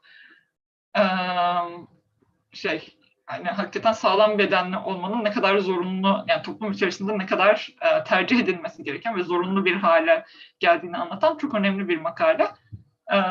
Nitekim hani bu anlattığı şey aslında bilim değil, zorunlu sağlam bedenliliktir. Yani özetle aslında kişiler kendilerini hakikaten gören, duyan, işte yürüyen, konuşan, düşünen bir kişi olmak dışında hayal edemezler. Yani o en başta söylediğimiz işte şeyin bir trajedi haline gelmesi, sakatlık halinin bir trajedi haline gelmesi de burayla alakalı zaten. Ve ama burada işte şeyin fark edilmediği, anlaşılmadığı şöyle bir durum var. Aslında bu normal diye nitelenen beden halinin sürdürülmesi mümkün değildir. Yani aslında buradan işte çok hakikaten psikanalize de gidebiliriz.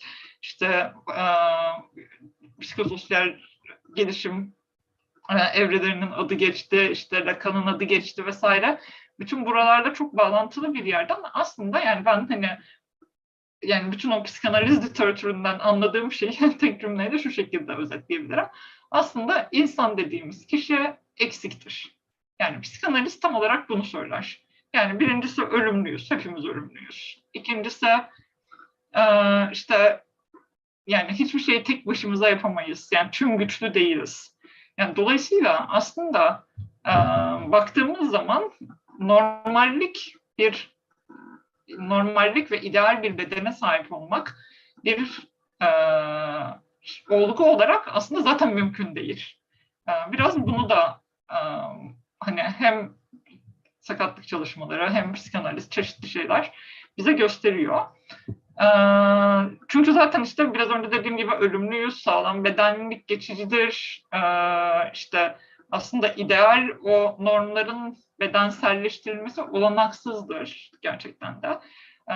Çünkü işte herkesin yani ne bileyim birisinin mesanesi küçüktür, çok fazla tuvalete gider atıyorum. Birinin işte boyu kısadır, yükseğe de ulaşamaz. Yani burada hani herhangi bir sakatlıktan bahsetmiyorum. Anladığımız haliyle sakatlıktan bahsetmiyorum. Ama bütün bunlar ideal olanın dışında olan şeylerdir. Dolayısıyla aslında herkes sakattır gibi bir yere bile varabiliriz buradan. Ama ne oluyor? Yani bu panel içerisinde konuştuğumuz konularla da bağlantılı olarak aslında hani normal olarak adlandırılan ve çoğunluğun sahip olduğu bazı özellikler aslında ideal olarak sahip olunması gereken özelliklermiş gibi bir hale getiriliyor. Yani normal aslında tüm o işte kapitalist süreçlerin devamında ortaya çıkan, işte iş gücünde çalışan güçlü, sağlam erkek lazım. Dan ortaya çıkarak işte o sanayileşmenin, işte kentleşmenin ortaya çıkışıyla vesaire fabrikalar kuruluyor. Tabii ki de orada çalışan kişilere uygun olarak geliştirilmesi gerekiyor o fabrikaların. Yani ve işte orada çalışan kişiler tabii ki de hızlı çalışması gereken, işte belirli bir tempoya ayak uydurması gereken, çabuk yorulmaması gereken, tek başına hareket edebilmesi gereken vesaire kişiler olarak kavramsallaştırılıyor. Bu kavramsallaştırma tabii ki de tüm o işte sanayinin, kentlerin vesaire bu kişilerin ihtiyaçlarına göre dizayn edilmesini hızlandıran bir şey haline geliyor. Dolayısıyla hani hakikaten kapitalizmin ortaya çıkışı ve yükselişi bu durumu sakatlar açısından daha zorlu bir hale getiriyor. Zaten tam da tartıştığımız gibi. Ve yani aslında meselenin, yani buradan şunu görüyoruz. Mesela aslında insanların sakat olması değil, normalliğin sakat kişileri dışarıda bırakacak şekilde inşa edilmesi bir problem aslında. Hatta burada yani hani normal kelimesinin bile işte şeye kadar, yani bu sanayi devriminde işte tüm bu dönüşümün yaşanana kadar normal kelimesi aslında insanlar için kullanılan bir kelime bile değil. Ama işte o dönüşümle beraber tabii ki de devletlerin politikaları değişiyor. Devletler böyle bir istatistik tutmak istiyorlar. Yani kimin eli tutuyor, kimin gözü görüyor, kimin yani biz kimi kullanabiliriz?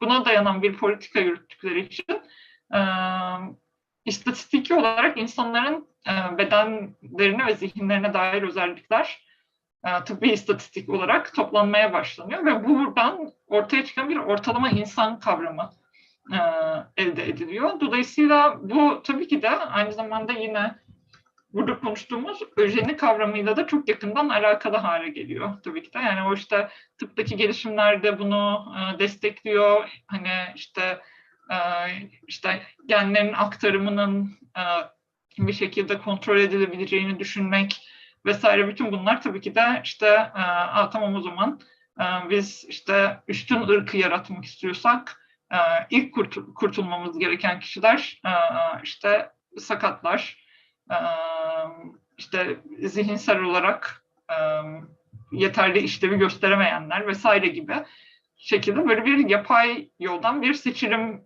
yaratılmaya çalışıyor. Nitekim hani yani tabii ki buradaki herkes biliyordur ama hani toplumun genelinde çok bilinmeyen bir bilgi olarak yani Nazi Almanya'sında da hani ilk önce hani Yahudilerden önce aslında sakatların işte şeylere kapatılması, bazı kurumlara kapatılması, orada ölümlere terk edilmesi, zorla kısırlaştırılması gibi pratikler ortaya çıkıyor. Yani öncelikle işte çeşitli deneylerin yapılması vesaireler hakikaten de işte yalnızlığa terk edilen sakatlar üzerinden gerçekleşen şeyler. Yani böyle kurumlar bile kuruluyor sonuç olarak. İşte o kısırlaştırılmanın mümkün hale getirilmesi için işte yasalar getiriliyor. İşte sağırlar evlenemez, şizofrenler evlenemez vesaire gibi, ki bu anlamda sonrasında işte çocuk sahibi olup onların da sakat olmasının engellenebilmesi için. Yani burada işte bir taraftan evet İskandinav ülkelerini de çok yüceltemeyeceğim ben. Öncelikle hani çünkü tüm bu yani işte bir de engelli kadın alanında çalışan biri olarak engelli kadınların hakikaten 1990'lara kadar yaşadığı zorla kısırlaştırmalar, rızaları dışında işte üreyebilmelerinin engellenmesi, çeşitli operasyonlar yoluyla vesaire, bunlar İskandinav ülkelerinde zaten devam etmiş pratikler her zaman 1990'ların sonuna kadar, çok yakın zamana kadar yani. Ve hani ancak yeni buna dair işte çeşitli hataların kabul edildiği, özürlerin yapıldığı bir süreçten geçiyorlar diyebiliriz. Dolayısıyla aslında mesela bana kalırsa yani hani işte pek çok ülkeye dair, yani dünyanın pek çok yerine dair şöyle bir hissim var gerçekten de. Mesela cinsiyetçilik olduğu zaman, mesela ırkçılık olduğu zaman, mesela artık LGBTİ olduğu zaman pek çok kişinin konumu çok net ve bunların ne kadar yanlış pratikler olduğunu, yanlış ideolojiler olduğunu herkes çok açık bir şekilde anlamlandırabilirken sağlamcılığı çok öyle henüz devletler görmüyor diye düşünüyorum gerçekten de. Ama burada tabii ki de işte hakikaten bizim de bunu ne kadar ifade ettiğimizin, anlattığımızın öneminin olduğuna ben de katılıyorum. Sağlamcılığa girmeyeceğim. Orada çok tartıştık zaten. Ben biraz sağlamcılığın içselleştirilmesinden de bahsetmek istiyorum. Çünkü bu kısım aynı zamanda çok psikolojik olarak zaten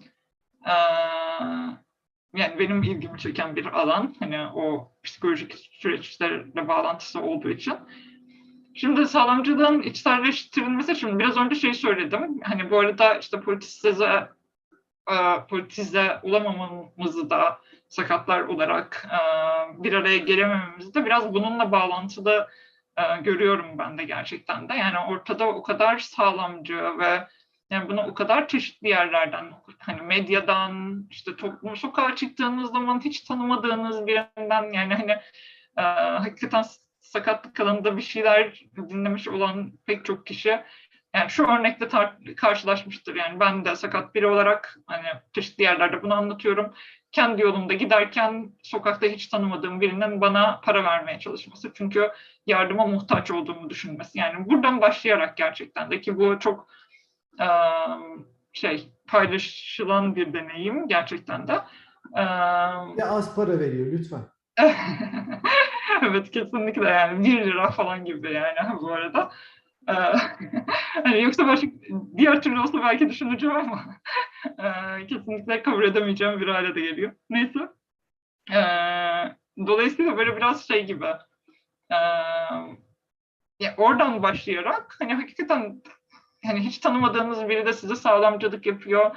İşte izlediğiniz filmde de zaten sakat bir karakter var ve muhtemelen ölmek istediği gösteriliyor örneğin. Yani aklıma gelen böyle filmler var hakikaten de. Yani çünkü işte ölüm sakat olmaktan daha iyidir gibi bir mesaj. Ya da işte okula gidiyorsunuz, hocanız sağlamcılık yapıyor vesaire. Yani bütün bunlar dolayısıyla hani hakikaten çok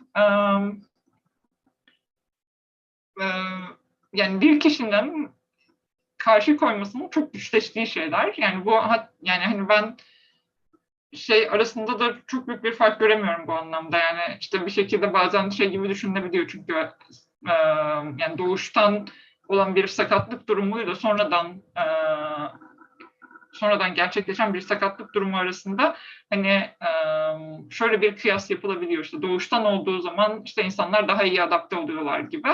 Yani buna da katılmıyorum. Çünkü doğduğunuz andan itibaren bu mesajlara da maruz kalıyorsunuz. Aynı işte sonradan sakat olan bir kişinin de doğduğu andan itibaren sakatlığa dair bu mesajlara maruz kalması gibi ve dolayısıyla sakatlık deneyimi tam da o mesajların üzerine geldiği noktada da çok daha travmatik bir deneyim haline geliyor kişiler için doğal olarak. Yani dolayısıyla burada hani o mesajların yoğunluğu çok önemli ve hani buna karşı koymak özellikle tek başınıza olduğunuz zaman çok güç. Burada söylemem gerekiyor. Yani sakatlık bazı başka kültürel grupların, diyeyim, azınlık gruplarının aksine yani şöyle bir yerden, yani mesela işte cinsiyetçiliği düşünelim, ırkçılığı düşünelim. LGBT'yi hemen düşünmüyorum. Yani çünkü söyleyeceğim şey şu, bazı grupların aksine ya da işte etnik grup, din vesaire gibi noktalarda daha azınlık grupta olduğunuz bir toplumda aslında yalnız değilsiniz. Aileniz de, çevrenizdekiler de sizinle benzer bir durumu paylaşıyorlar ama sakatlık söz konusu olduğu zaman çoğunlukla sakat kişiler kendi çevrelerindeki, kendi ailelerindeki tek kişiler, yine daha azınlıktalar. Herkes bu deneyimi onlarla beraber paylaşmıyor aslında. Ama tabii ki de işte atıyorum sağır ailelerin sağır çocukları oluyor vesaire. Onlar için zaten o deneyim çok daha farklı. Yani hani orada bir şekilde bir gruba ait hissetme, bir kültüre ait hissetme hissiyatı doğuştan itibaren gelen koruyucu bir hissiyat. Ama diğer türlü aslında biraz daha yalnız kaldığınız bir deneyim olabiliyor eğer o ailenin tek sakat çocuğu sizseniz ya da ilk sakat olan kişi sizseniz. Bütün bunlar tabii ki de hani ailenin kendi sağlamcı tutumları, toplumdan öğrendiği, işte kişinin kendi sağlamcı düşünceleri arasında yani sahiplenilmesi zor bir kimlik haline geliyor. Ve hani hem zaten yalnızsınız hem bir şekilde sakatlığın değersiz bir şey olduğunu öğrenmişsiniz. Dolayısıyla çevrenizde de hani başka sakat kişileri bulundurmaya başlamak çok kolay olmayabiliyor. Ama bu durum eğer yani böyle biriyle etkileşim halinde olmazsanız, bağ kuramazsanız, yani tek başınıza dolayısıyla işte çevrenizde diğer sakat olmayan insanlarla bir arada kaldığınız zaman yani çok güçsüzleşmenize neden oluyor.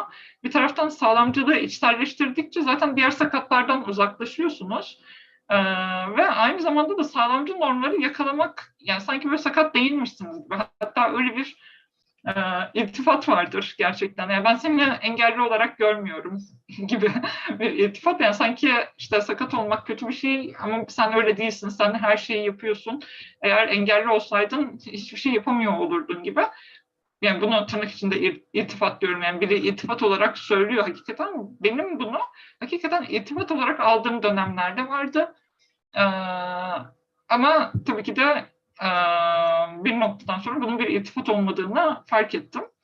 Dolayısıyla aslında ben hani sahip olduğumdan başka bir kimliği de göstermeye zorlanmış oluyordum diyeyim. Hani gerçekten de sakat kimliğimi sahiplenene ve kabul edene kadar. Yani buralar dolayısıyla o içselleştirmelerle birlikte hakikaten de bunu temel sosyal bir sorun olarak görmek, başkalarıyla dayanışmak, güçlü bir şekilde bir harekete geçirmek noktasında karşılaştığımız zorluklar oluyor bence diye düşünüyorum. Şimdi buradan da şeye bağlayacağım, hani yani bu sakatlığın sağlamcılığın içselleştirilmesi tabii ki şeyi beraberinde getiriyor. Yani biraz daha utanç duygusunu, kendi kimliğine dair sonuç olarak kendini bir şekilde daha farklı gösterme ihtiyacı da. Ama diğer taraftan yani bunu sahiplendiğiniz zaman bu işte şey gibi tam da işte Haziran ayı da geliyor. LGBTİ onur ayının geliyor olmasıyla beraber işte sakatlık için de bir onur meselesine konuşmak mümkün olur mu sorusu benim hani zaman zaman aklıma gelen giden arada Twitter'da sorduğum falan bir soru diyebilirim. Ama tabii ki de böyle bir şeyden de bahsetmemiz mümkün. Çünkü yani bu şu anlama geliyor. Hani sakat olduğum için kendimle gurur duyuyorum gibi bir şey değil. Zaten LGBTİ'de de mesele bu değil. Yani aslında yani toplumdaki tüm bu katı dışlayıcı pratiklere rağmen, aşağılayıcı pratiklere rağmen ben hala bu toplumda var olmayı seçebildiğim için, bununla mücadele edebildiğim için bu mücadelemin kendisiyle gurur duyuyorum ve kimliğimle onur duyuyorum gibi bir kimliğimden onur duyuyorum gibi bir kavramsallaştırmadan bahsedebiliriz. Yani bu da tabii ki de ancak işte biraz önce dediğim gibi sakatlık deneyiminin aslında kültürel, toplumsal ve çevresel faktörlerle ilişkili olduğunu görebilmek, işte sakatlığı bir kimlik olarak sahiplenebilmek, sakatlığın ortak ve yaygın deneyimler olduğuna inanmak. İşte Bülent'in söylediği gibi yani gerçekten de aslında o kadar yalnız değiliz ki hani ama bunu göremiyoruz, bir araya gelemiyoruz ve yani bu yüzden de güçlenemiyoruz. Kısmının çok önemli olduğunu düşünüyorum. Ortak ve yaygın deneyimler olduğuna inanmak ve sonuç olarak bir azınlık grubunun yani kendi tarihçesi olan işte kendi kültürel bir birikimi olan yani işte sakatların kendi yazdıkları işte ve işte kendi mücadelelerini anlattıkları atıyorum kitaplar, bu filmler, belgeseller, işte kendi kültürlerini anlattıkları sanat eserleri, bütün bunlar hani o azınlık grubunun bir parçası olmak ve onlardan beslenebilmekle de alakalı.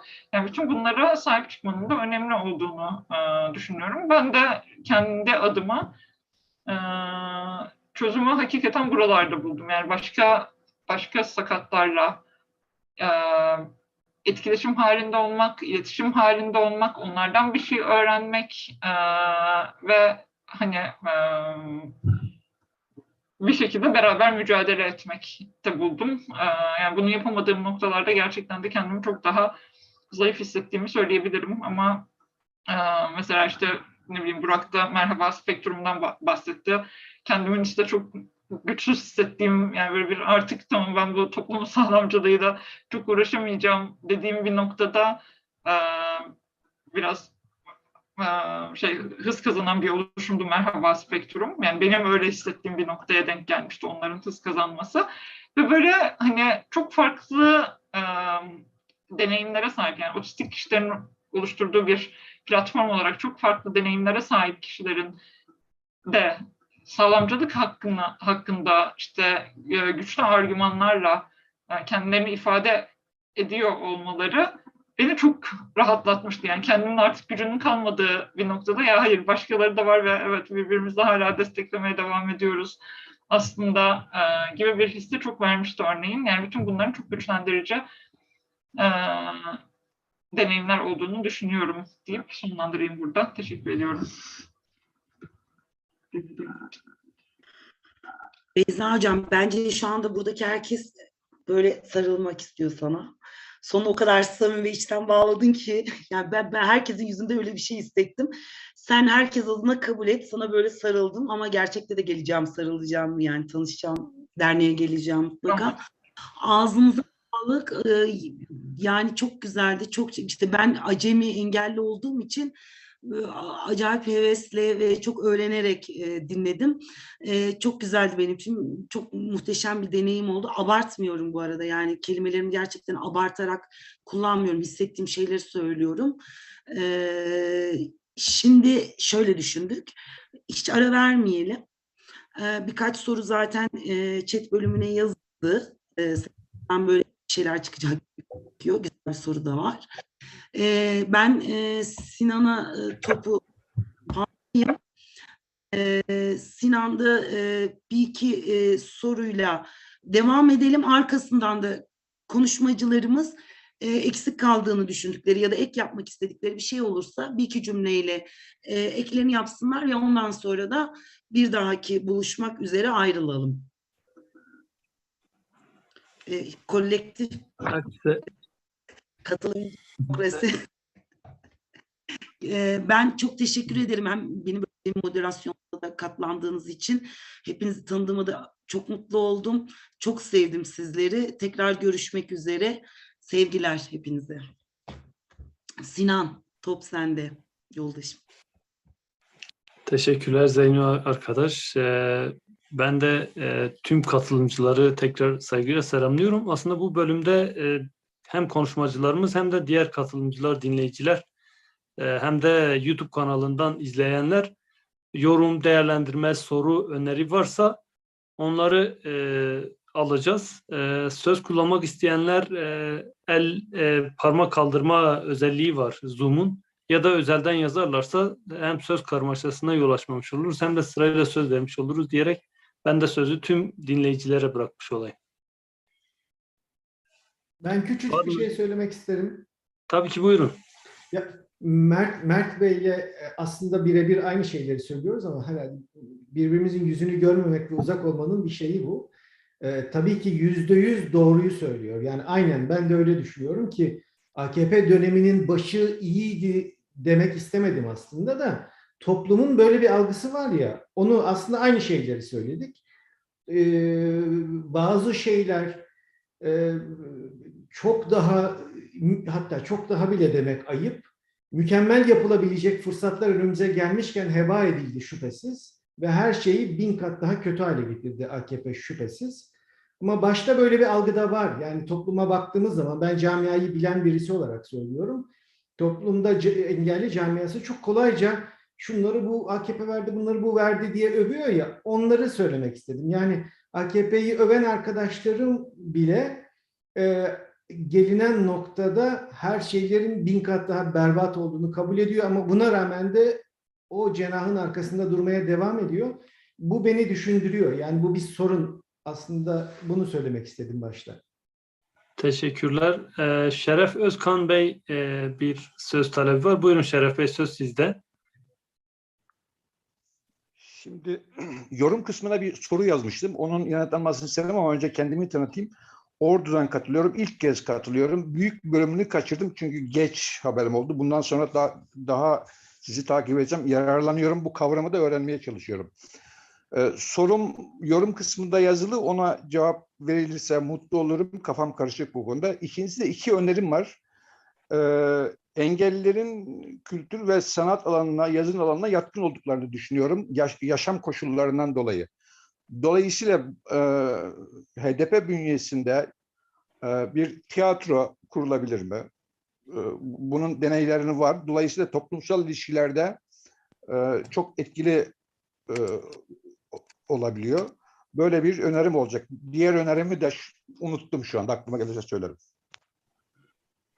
Çok teşekkürler. Öncelikle şunu söyleyeyim, programımız YouTube kanalımızda kayıtlı. Kaçırdığınız kısımları yeniden dinleyebilirsiniz. Gerçekten çok kıymetli sunumlar oldu. İkincisi, bu sınıflarla ilgili yazılan bir dakika, isimleri karıştırdım. Yani bu tiyatro meselesi elbette yapılabilir. Yani bu öneri olarak biz komisyonumuza da sunalım aslında. Komisyonumuz şu an merkezi bir komisyon. Yerel karşılıklarını da önümüzdeki dönemde il bazında kurma gibi bir hedefimiz var. Bazı illerimizde inisiyatif alıp bu işi yürüten arkadaşlarımız da var. Bu şöyle bir şey ifade edeyim aslında. Bu norm meselesi, normal meselesi, temsil meselesi sabahtan da konuştuğumuz başlıkların çoğunda geçiyor.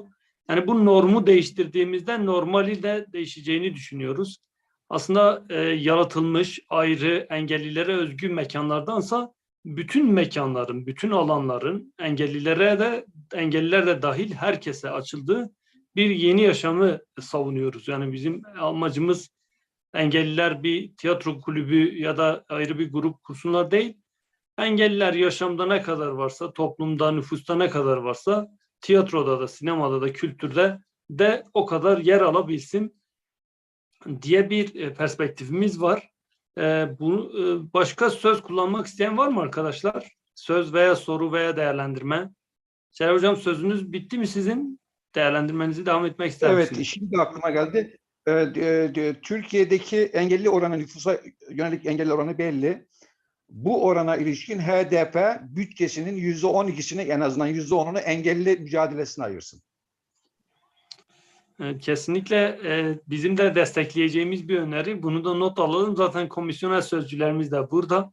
Önümüzde de bir kongre var. Bunun bir kara önergesi olarak da genel kongreye sunulup biz de destekleriz. Yani hem sözle icraatın da uyumlu olması gerekiyor. Sadece bütçe meselesi değil, kadro ve binaların da erişilebilirliğine ilişkin bizim de komisyondan doğru öneri ve eleştirilerimiz var.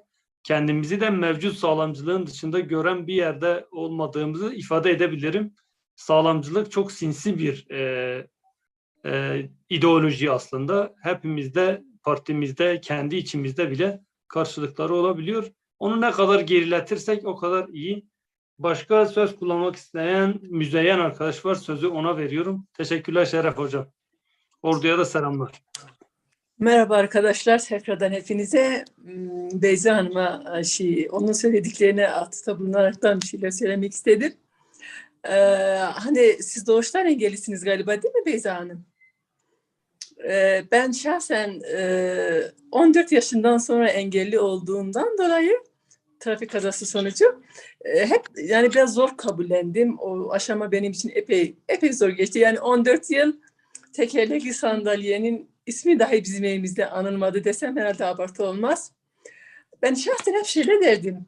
Doğuştan engelli olanlar engellerini daha çabuk kabullenirler diye düşünmüştüm. Bilmiyorum, bu benim düşüncem. Hani doğuştan öyle engellinizle birlikte dünyaya geliyorsunuz ya.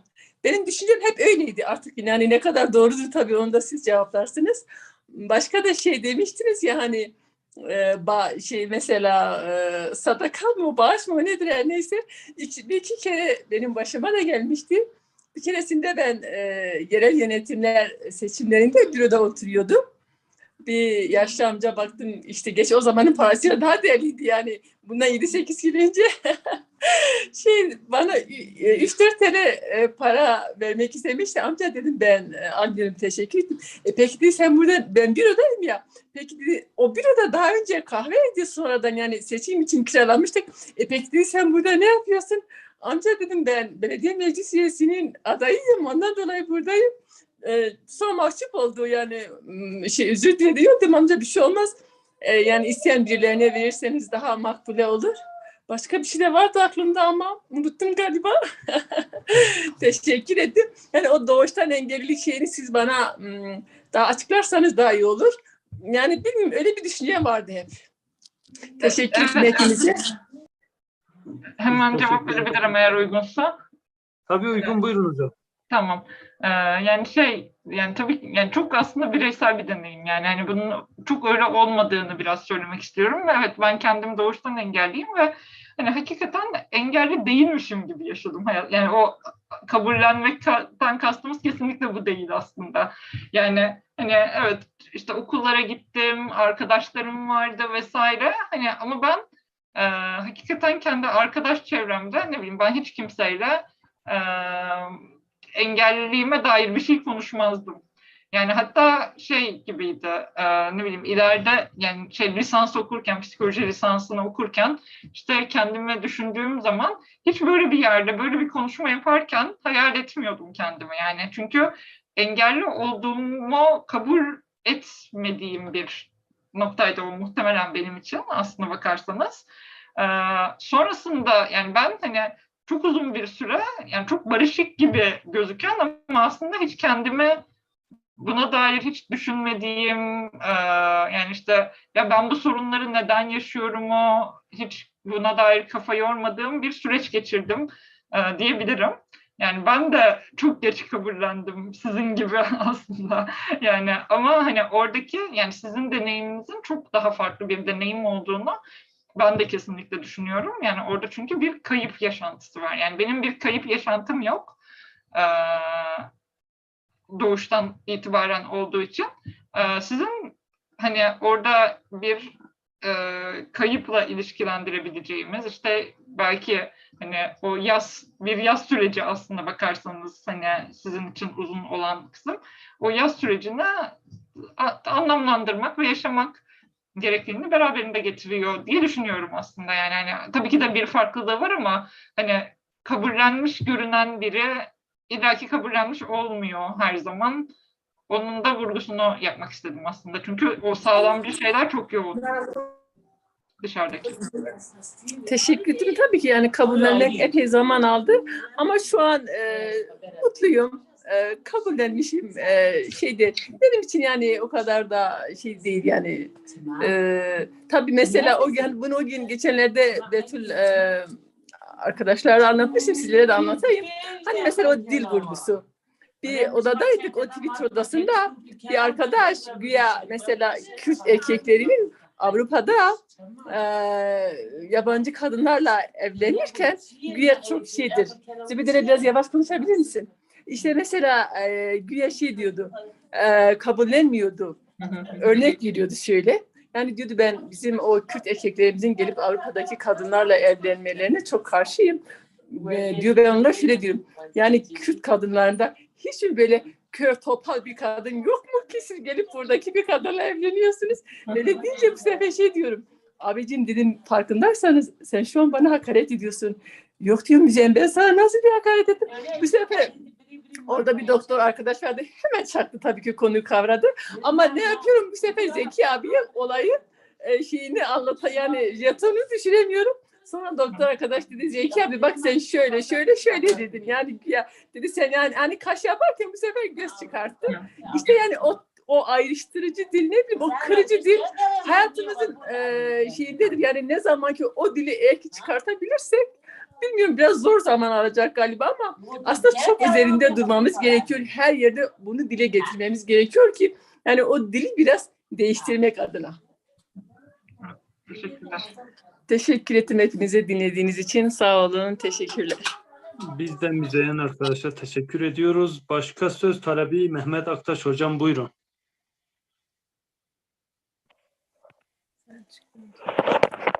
Herkese selamlar. Ben Mehmet Aktaş. Söylendiği üzere. Sesim geliyor mu? Önce bir onu teyit edeyim. Geliyor, sesli çok güzel. Buyurun dinliyoruz. Siz de çok güzel görünüyorsunuz hocam. Bu arada mutlu oldum ekranda sizi görmekten. İzmir'den katılıyorum ve HDP Engelliler Komisyonu'nun doğal üyesiyim. HDP üyesi olmadığım halde. Çünkü engellilik sorunu aşağı yukarı bende 41 yıldır hani aktif olarak hayatımda var ve ben bu konuda hem farkındalığımı fark ettiğim yani sorunu fark ettiğim andan ve bu konuda bir şeyler yapabileceğimi fark ettiğim andan itibaren konunun içerisindeyim.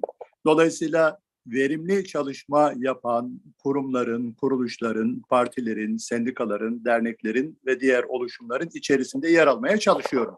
Geçmişten bu zamana çalıştım. Bundan sonra da elimin erdiği, gücümün yettiği kadar devam edeceğim. Burası bir. İki, çok fazla uzatmak istemiyorum. Birkaç başlık altında birer ikişer cümle söylemek istiyorum. Benim takıntı olarak yaptığım bir mevzuyu özellikle açmak istiyorum. Bu analar, babalar ve kadınlar, erkekler, engelli çocuklara bakış ve yaklaşım meselesi. Burada ana, baba, kadın ve erkek ayrımı yok bence. Çünkü bu yeni bir ayrımcılığa sebep oluyor ve yeni bir ayrım, daha doğrusu var olan ayrımcılıktan kaynaklanıyor. Bence bu iyi insanlar ve kötü insanlar olarak değiştirilmeli. Çünkü orada örnek olarak verildi işte babalar çocuklarını terk edip gidiyor diye. Biz anaların da çocuklarını terk edip giden anaları gördük. O yüzden de bunun değişmesi gerekiyor. Yani bu bir kere benim babama saygımdan kaynaklı ki benim babam işte kendim ayaklarım üzerinde duruncaya kadar bana verdiği desteği yadsıyamam. Artı etrafımda gördüğüm diğer babaların da kendi çocuklarına verdikleri desteği göz ardı edemem. Yani o hakları teskin etmem ve teslim etmem gerekiyor. O birincisi. İkincisi en sondan gelen bir açıklama. Şimdi biliyorsunuz ki demin dedim iyiler ve kötüler vardır. Ve kötüler kötülük yaparlar, iyiler iyilik yaparlar. Ama bu bazen tersi olur. Yani kötüler ara sıra iyilik yaparlar, iyiler de ara sıra kötülük yaparlar. Ama iyiler kötülük yaptıkları zaman kötü olmazlar.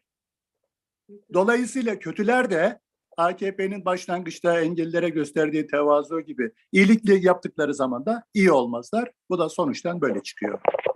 Bunu böyle arz edeyim. Üçüncüsü, tarih boyunca aslında engellilik sorunu bir toplumsal sorun olarak çıkıyor karşımıza.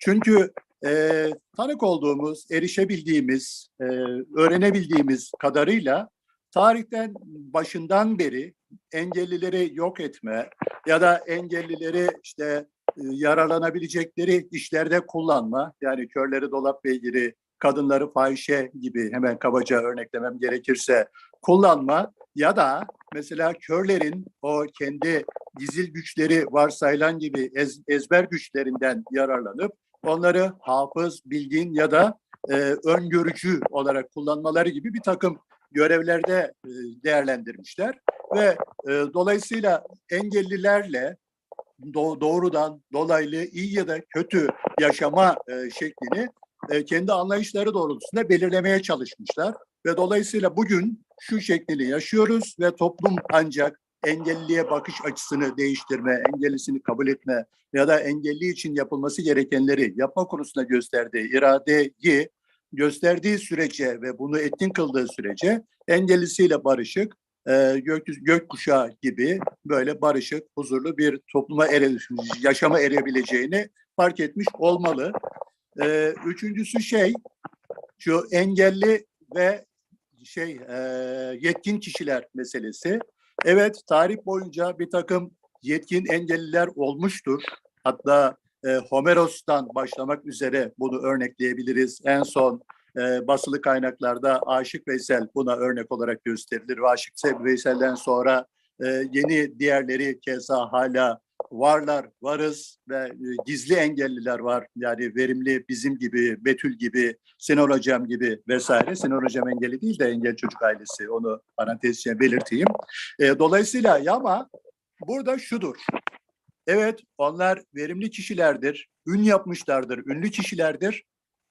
Yalnız dikkat edin, altını özellikle çiziyorum, engelliyle değil, engelli gizlenerek ün yaptığı alan üzerinden. Mesela Aşık Veysel'in körlüğünden ya da Homeros'un körlüğünden asla söz edilmez. Ya da Frida'nın topallığından asla söz edilmez. Yani onun ressamlığından söz edilir. Aşık Veysel'in türkücülüğünden ya da şairliğinden de aşıklığından söz edilir ya da Homeros'un şairliğinden söz edilir. Çünkü onların ürettiği sanatı o an içinde bulundukları sistem reddedemez. Kendilerini kabul ettirirler sanatları sayesinde ama engelli olarak kabul etmesine sürekli engel olmuştur. Ve zaten şekillenme de onun üzerinden başlamış ve hala bu şekilde devam etmektedir.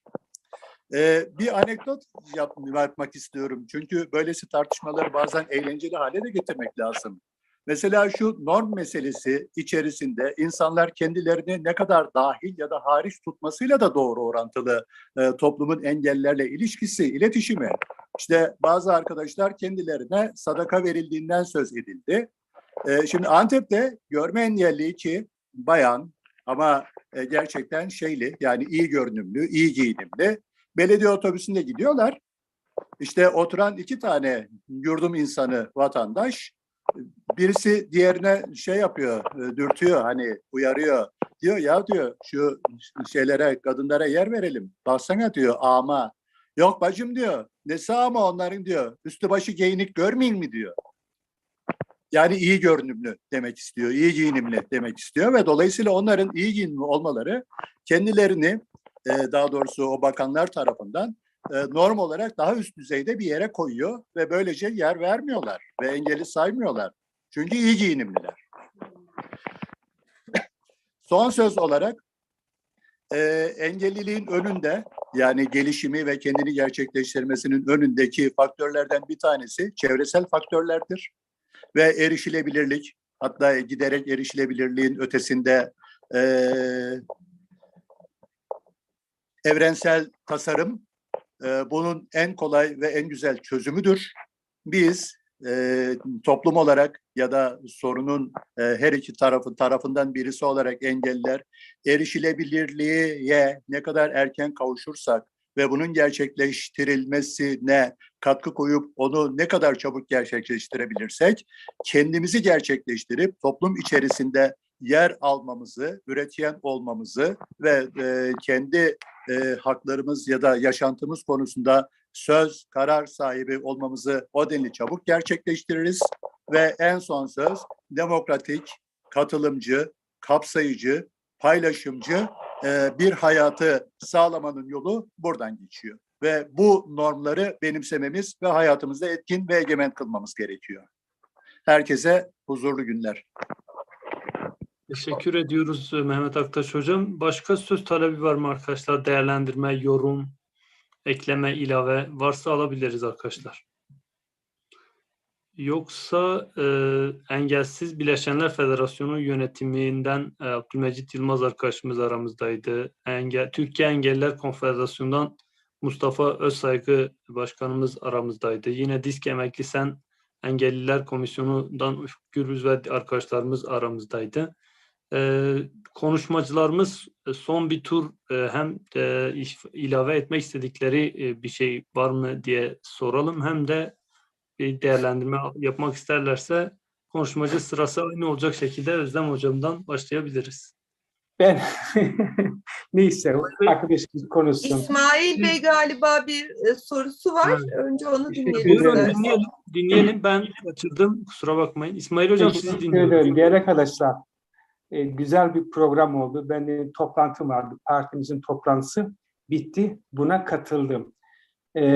Ben değerli engelli arkadaşlarımızdan devletin bunlara nasıl baktığı ile ilgili duygu ve düşüncelerini işin doğrusu öğrenmek isterdim. Ben de bir eğitimci olarak işte okul idareci de yaptım. Bir de engelli, yani eğitilebilir engelli öğretmeni de yaptım. Tabii şunu gördük bu süreç içerisinde, otoriter devletler engellilere normal insana baktığı gibi bakıyor. Yani devlet onu kendisi gibi görmek istiyor. Yani işte nasıl söyleyeyim, ona bu hissettiriyor. Nasıl? İşte kahramanlık şiirle, örneğin eğer okulda, sınıfta eğitimci ise 23 Nisan bayramlarında, ulusal günlerde bu yavrularımıza 3-5 kıta şiir ezberlettiriliyor. İçinde işte ırkçılığın, şovenizmin, ezen ulus milliyetçiliğinin, vatan sevgisini içeren şiirler veriyoruz.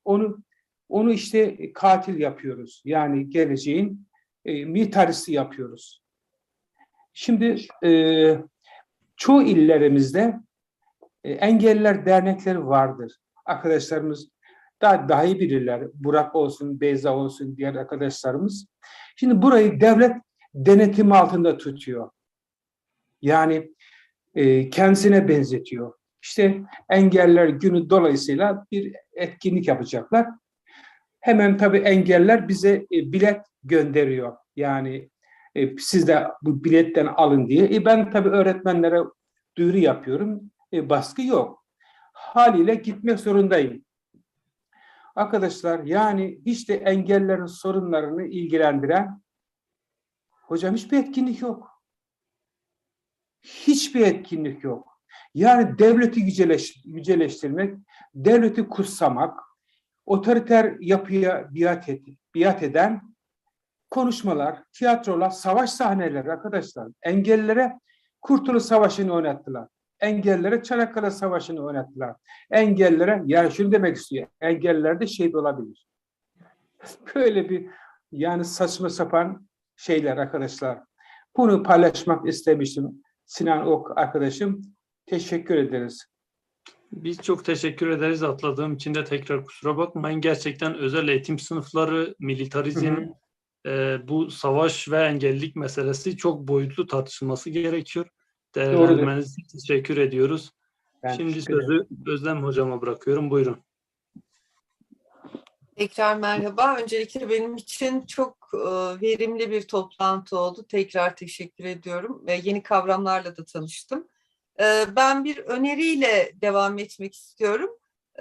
Ama adettendir hani söze yanıt vermek ama ben Mehmet Bey'in babasına saygılarımı sunuyorum dedi ya, erkekler de bakıyor engelli çocuklarına, genelleme yapmayın. Ben sadece bir feministim ve kadın bakışıyla hani erkeklerin daha ayrıcalıklı olduğunu, toplumun her kesiminde olduğu gibi yani toplumsal cinsiyet eşitsizliği temelli bir aile içi iş bölümü olduğunu düşünürsek erkeklerin daha rahat ettiğini, böyle bir genelleme yapabiliriz sanıyorum diye düşündüm. Tabii ki babası gibi çok kıymetli örnekler vardır. Şimdi benim iyi ve kötü gördüğüm birkaç örnekle çok kısa vaktinizi alacağım. Hepiniz hatırlarsınız, onu ikinci tura bırakmıştım ben de hatırlatma işini.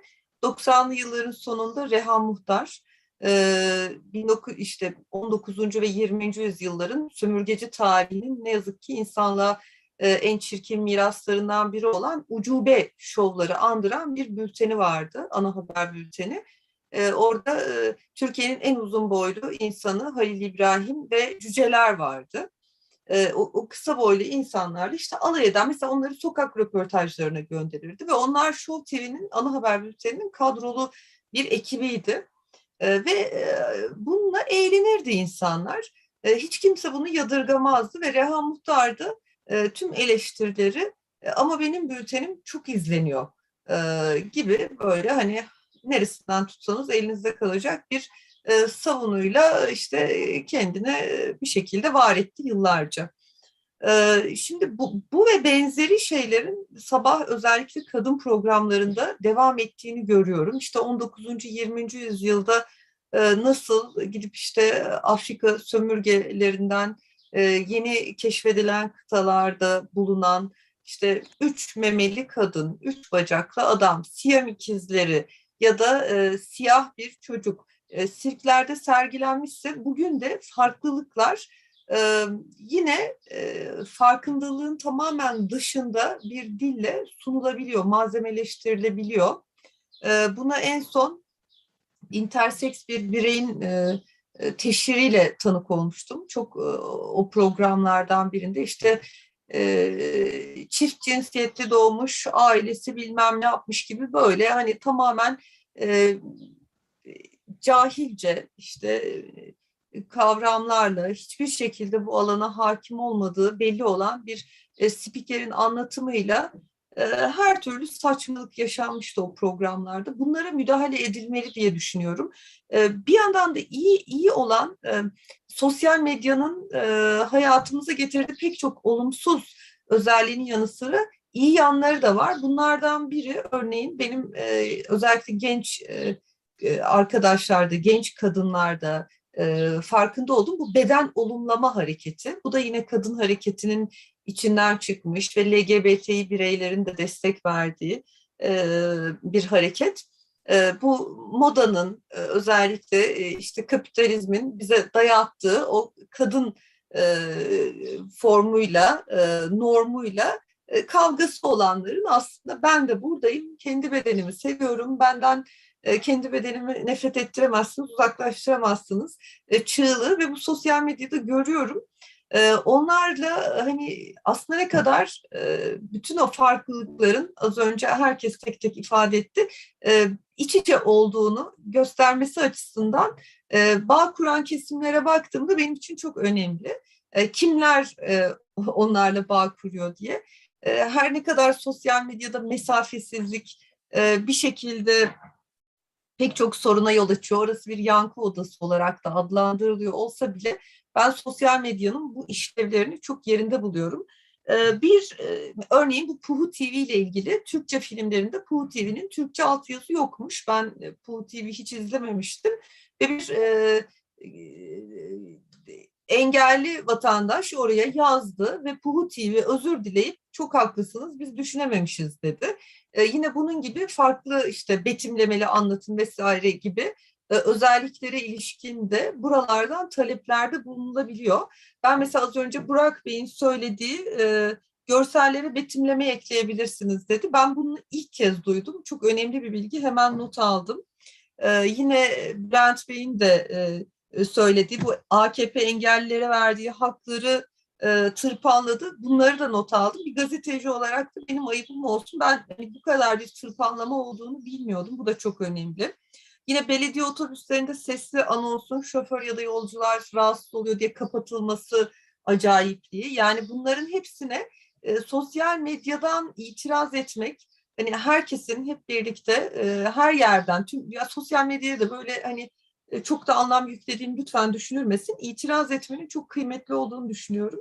Son bir örnek vereceğim. Benim çok yakın bir dostum Lisa Çalan. Belki onu sizler de tanıyorsunuz. Lisa 5 Haziran HDP mitinginde 2015'te IŞİD'li saldırganın patlattığı o bomba sonucu 2 bacağını kaybetti. Lisa ara ara geldiğinde Ankara'da bizde de kalır ve Lisa ile biz bir yüksek hızlı tren için bilet almaya yüksek hızlı tren garına gittik. Bilet gişesindeki kişiyle konuşuyoruz.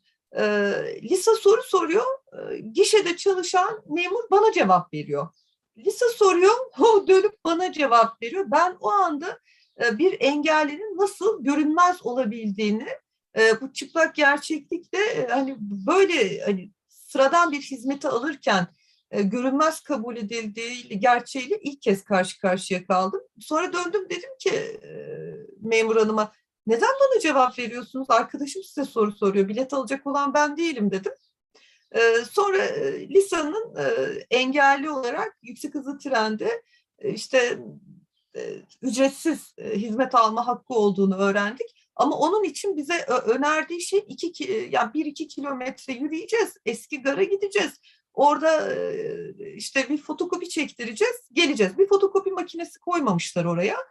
Ve 2 bacağı olmayan bir insana şuraya yürüyün, gidin gelin falan dedi.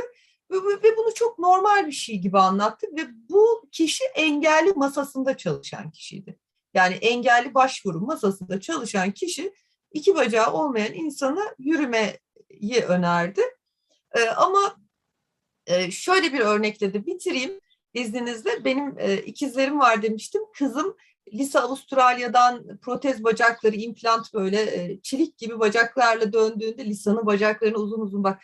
Lisa bacakların çok havalı demişti.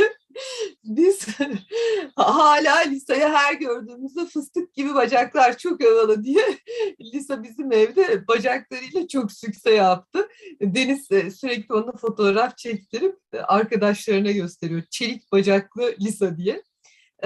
Yani hayatın bütün güzelliklerini yaşamak bir yana yani hepimiz bence ben de işte evladımdan dolayı birçok ayrımcılığa eğitim kurumlarında maruz kaldım ama şunu fark ediyorum ki insan gerçekten yaşamayınca bilmiyor. Her ne kadar empati, okuma, işte burada olma, sizleri dinleme yani birebir karşı karşıya kaldığımda ben bu gerçekle yüzleştim. O yüzden daha çok göstermek gerekiyor insanlara.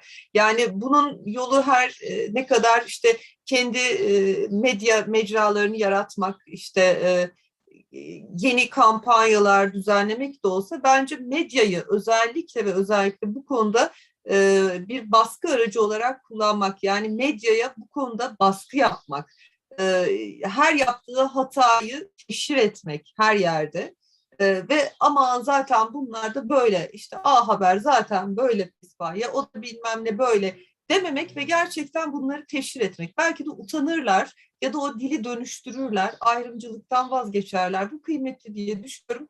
Beni dinlediğiniz için çok teşekkür ediyorum. Çok yararlandım ayrıca. Çok sağ olun. Biz teşekkür ediyoruz. Burak Hocam, size sözü bırakıyorum.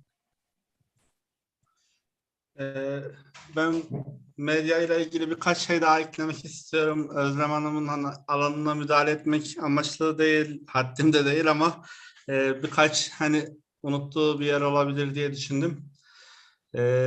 Birincisi şu,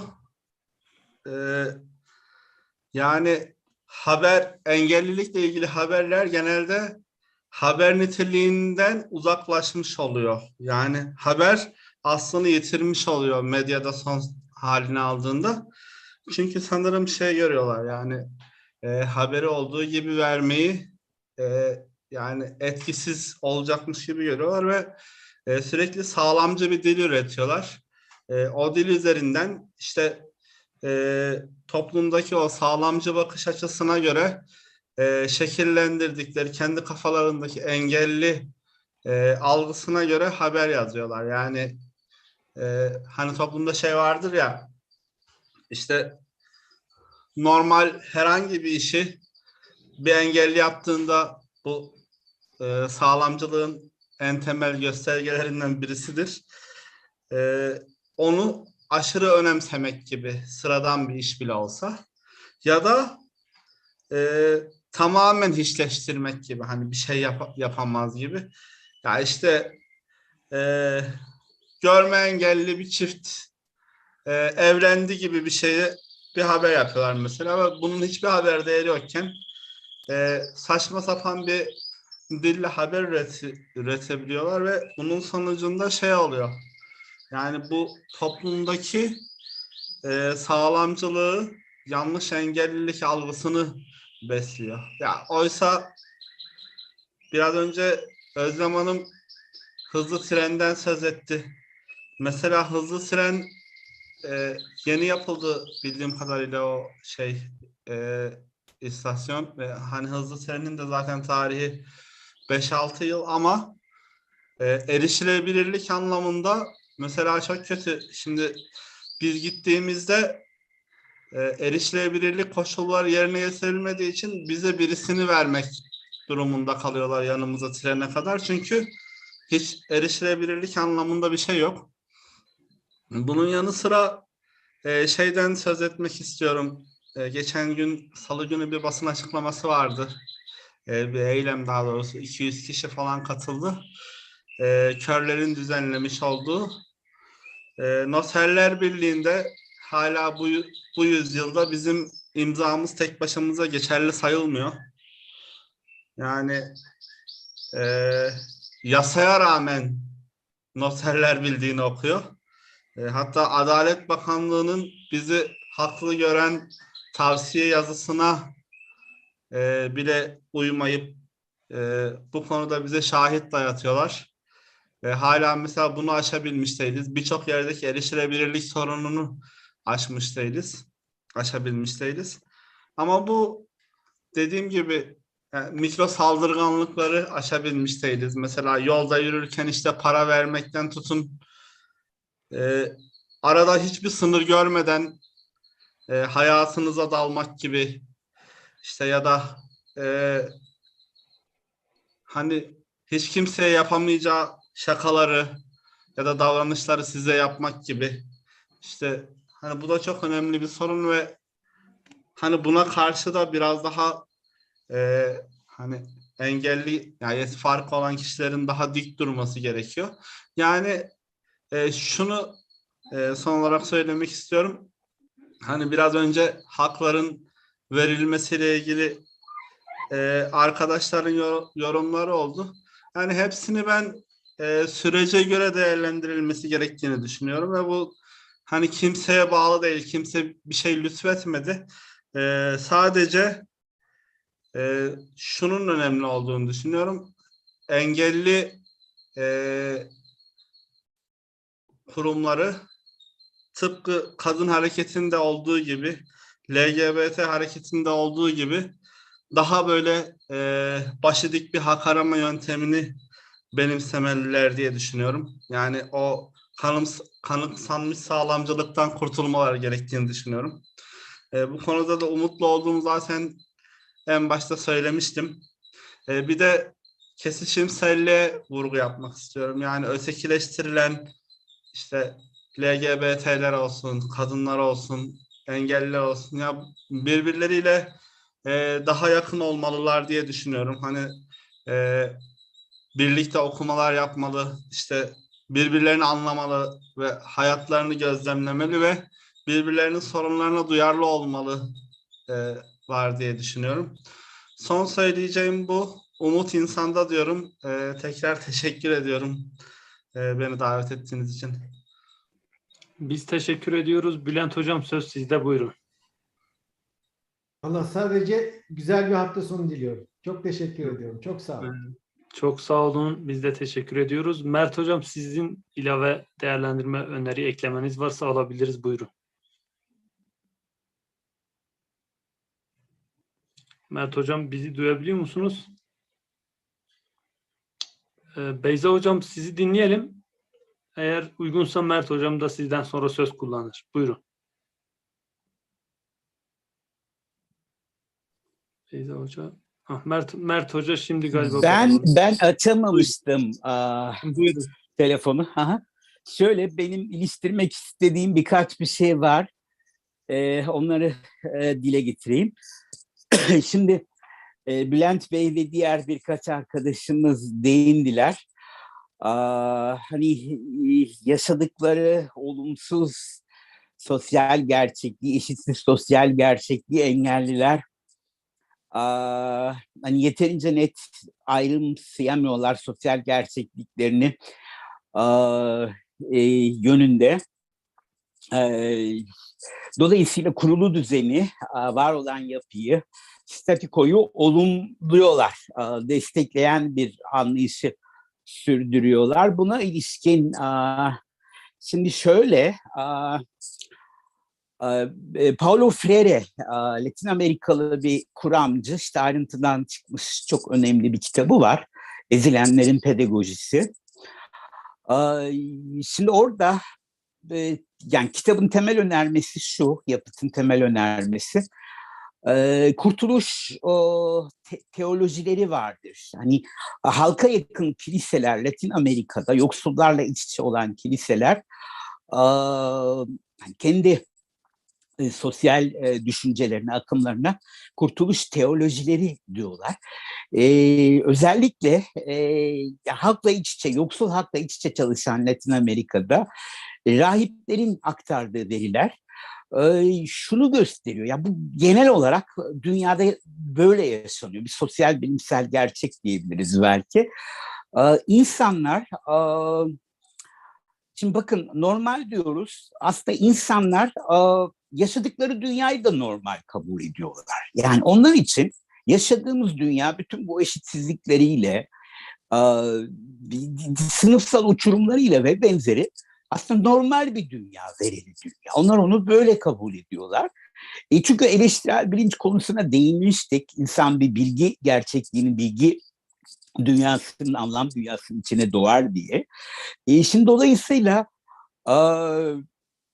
engellilerde de bunun böyle olduğunu düşünüyorum. Yani Latin Amerika'daki bu işte veriler, ampik veriler şunu gösteriyor. Yani insanlar aslında bu yaşadıkları durum normal olduğunu düşünüyorlar. Yani plantasyonlarda çalışmalarının, işte ürettikleri değerin çok büyük bir bölümüne el konulmasının falan, aslında hani zaten hani dünya kurulduğundan beri böyle süre gelen, değiştirilmesi, dönüştürülmesi de olanaksız Deyim yerindeyse Tanrı vergisi bir gerçeklik olduğunu düşünüyorlar.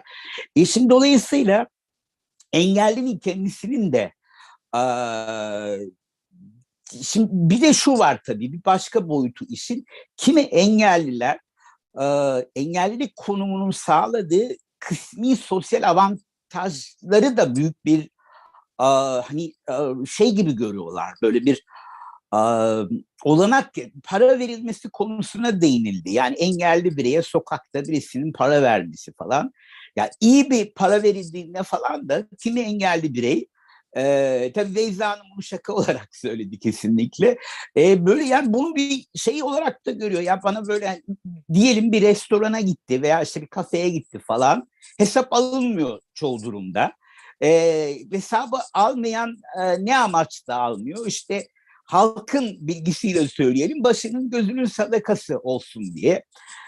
Yani çok az insan sanırım, hani genelleme de yapamıyorum tabii, daha böyle belki insancılar sosyal destek olarak daha çağdaş bir bilinç içerisinden görüyorlar ama çoğunlukla bu geleneksel algı üzerinden böyle bir işte şey, hani başımın gözümün sadakası bilmem ne, işte fakir fukara falan. Bu deyimler bile bakın itici çok. Yani bütün bu bilgiyle uğraşmamız lazım. Ne demek fakir fukara, aşağı, garip, guraba falan, böyle deyimler var, öyle değil mi? Tamlamalar var. Şimdi dolayısıyla bütün bu bilginin kendisine karşı olmak lazım. Yalnız tabii engelli bireyin de yani kendi politik açısını, yani konumlanışını, politika falan demeyelim, aslında hayat içerisindeki yaşadığı bu sosyal eşitsizliğin algılayışını daha açık, daha gerçek bir yere oturtması lazım. İnsanların çoğunlukla bu bakın sınıfsal ayrımlarda falan da böyle. Yani yoksullar yani olağan kabul ederler. Yani tırnak içinde normal kabul ederler kendi durumlarını. Da Allah ona o kadar vermiş. Ve rızkı veren Allah'tır zaten falan ve benzeri. Şimdi dolayısıyla burada açık açık bir bilinç edinmesi gerekiyor engellinin. Bir de bir başka boyutuna işin değinmek istiyorum. Bakın şimdi öyle anlaşılıyor ki bizim içinde yaşadığımız tarihsel dönemde, yakın bir zamanda bütün bu bilgi yapıları, bu işte kalıp değer yargıları, olumsuzlayıcı bakış açıları falan kolay kolay değişmeyecek. O bakımdan yani engelliyi değersizleştiren, yoksulu değersizleştiren, ötekileştiren, iten diyelim, dışlayan bakış açıları kolay kolay değişmeyecek. Aynı zamanda şimdi biz bunları dönüştürmeye çalışacağız var gücümüzde, politik mücadele içerisinde. Ama öte yandan şunu ayrımsaması, fark etmesi gerekiyor engelli bireyinde. Bir insan toplum kendisine nasıl bakıyorsa, nasıl değerlendiriyorsa kendisi, nasıl bir değer veriyorsa veya vermiyorsa, değersizleştiriyorsa, aşağılanma denildi. İşte toplum kendisini aşağılıyor diyelim. Böyle bir bakışı var. Engelli birey de bir insanın büyük ölçüde toplumun kendisine baktığı gibi bakmayı öğrendiği ilk çocuklukta, daha masum olduğu dönemde. Dolayısıyla benliğini böyle kurduğunu ama bunun doğru olmadığını, yani bu toplumsal bakışın doğru olmadığını, sorumlu olduğunu, ahlaki açıdan, başka açılardan ve benzeri. Burada pek çok örnek verildi. Hani neye göre normal, neye göre işte sağlıklı. Hani mutlak bir sağlıklılık diye bir şey yoktur. O da diyelim hadi öyle bir dönem varsayalım bireyin yaşamında. O da geçici bir dönemdir zaten. Yaşlandığında herkes güçten düşer. İşte eli ayağı işte falan çok daha zayıflar falan veya bilinci de hatta zayıflar ve benzeri nöral olarak. Şimdi dolayısıyla engelli bireyin de bu içselleştirdiği toplumsal bakışı bir deyim yerindeyse yapı söküme uğratması gerektiğini, post yapısalcıların bir kavramıyla ya bu bilgiyi kırması gerektiğini, benimsememesi gerektiğini ayrımsamalı, fark etmeli. Ya çok defa Bülent Bey'in vurgu yaptığı sorun, hani insanların işte neden hani bu içine düştükleri durumu bir hayli kanıksadıkları gerçeği engelli bireyin de aslında bu eşitsizlikçi toplumsal yapıyı kendi içinde sürdürdüğünü ve yeniden ürettiğini gösteriyor bize. Bunun sonucu olarak bütün bunlar böyle yaşanıyor. Ya sınıflar açısından da bu böyle. Yani herkes bu denli bir ekonomik, sosyal eşitsizliği olağan sayıyor. Yani normal kabul ediyor tırnak içerisinde, neyse normal. Dolayısıyla işte burada hani engelli bireyi de kendi içinden de bir dönüşümü, tam toplumu politik mücadeleyle falan dönüştürelim. Ama bu kolay değil. Yani tarih yavaş ilerliyor ve ezilenlerin istemediği denli bir yavaşlıkta. Yani daha doğrusu ezilenlerin isteyeceğinden daha yavaş ilerliyor. Olumlu yönde dönüşüm, değişim, gelişim anlamında söylüyorum. Dolayısıyla bizim kendimizi de uyarlamamız lazım. Ben bu söylediklerim buradaki yani topluluğa, mecliste, yani burada bulunan arkadaşlarımıza yönelik söylemiyorum. Anlaşılıyor ki onlar hani büyük ölçüde aşmışlar zaten. Çok gelişkin bir bakış elde etmişler. Zaten çok açık iletişim kurabiliyorlar ve olup biteni, örneğin Beyza Hanım kendisini çok güzel anlattı. Açık bir iletişimle anlattı. Alabildiğine açık, hatta böyle psikoterapik diyebileceğimiz mesleğinin de tabii sanırım bunda etkisi var. Bilinçle böyle çok açık, aydınlık anlattı. Yani ne zamana kadar nasıl görmüş, nasıl yaşamış kendi iç dünyasında. Biz de aynı zamanda bakın bu bütün kalıpların sürdürücüsüyüz. Hani benim hep söylediğim bir şey var Althusser'den esinlenerek. Kapitalizm kafamızın içinde aslında. Ya böyle birkaç tane patron falan değil. O birkaç tane patron falan çok kolay tasfiye edilebilir. Ama insanlar sürdürüyor bu yapıları. Bunu da görmek lazım. Hani hep böyle bir politik hedef görüyoruz biz. İşte bu böyle yapılıyor ama dışımızda değil bunlar bizim. Kendi içimizde de sürüyor. Şimdi bu konuya böyle bir değinmiş olayım. Bir başka konuya da kısaca bir değinmek isterim. Şimdi bu edebiyat, sanat, engelli ilişkisi doğrudur. Yani kişinin ya zorlanma arttığı ölçüde, hatta nevroz diyor tabii Freud. Nevroz arttığı ölçüde ama illa nevroz da olması gerekmiyor. Zorlanma arttığı ölçüde de hayatta insanın yaratıcılığı artar. Yani meydan okumalar karşısında yaratıcılık daha çok açığa çıkar. Ya pek çok örnekte bunu görüyoruz.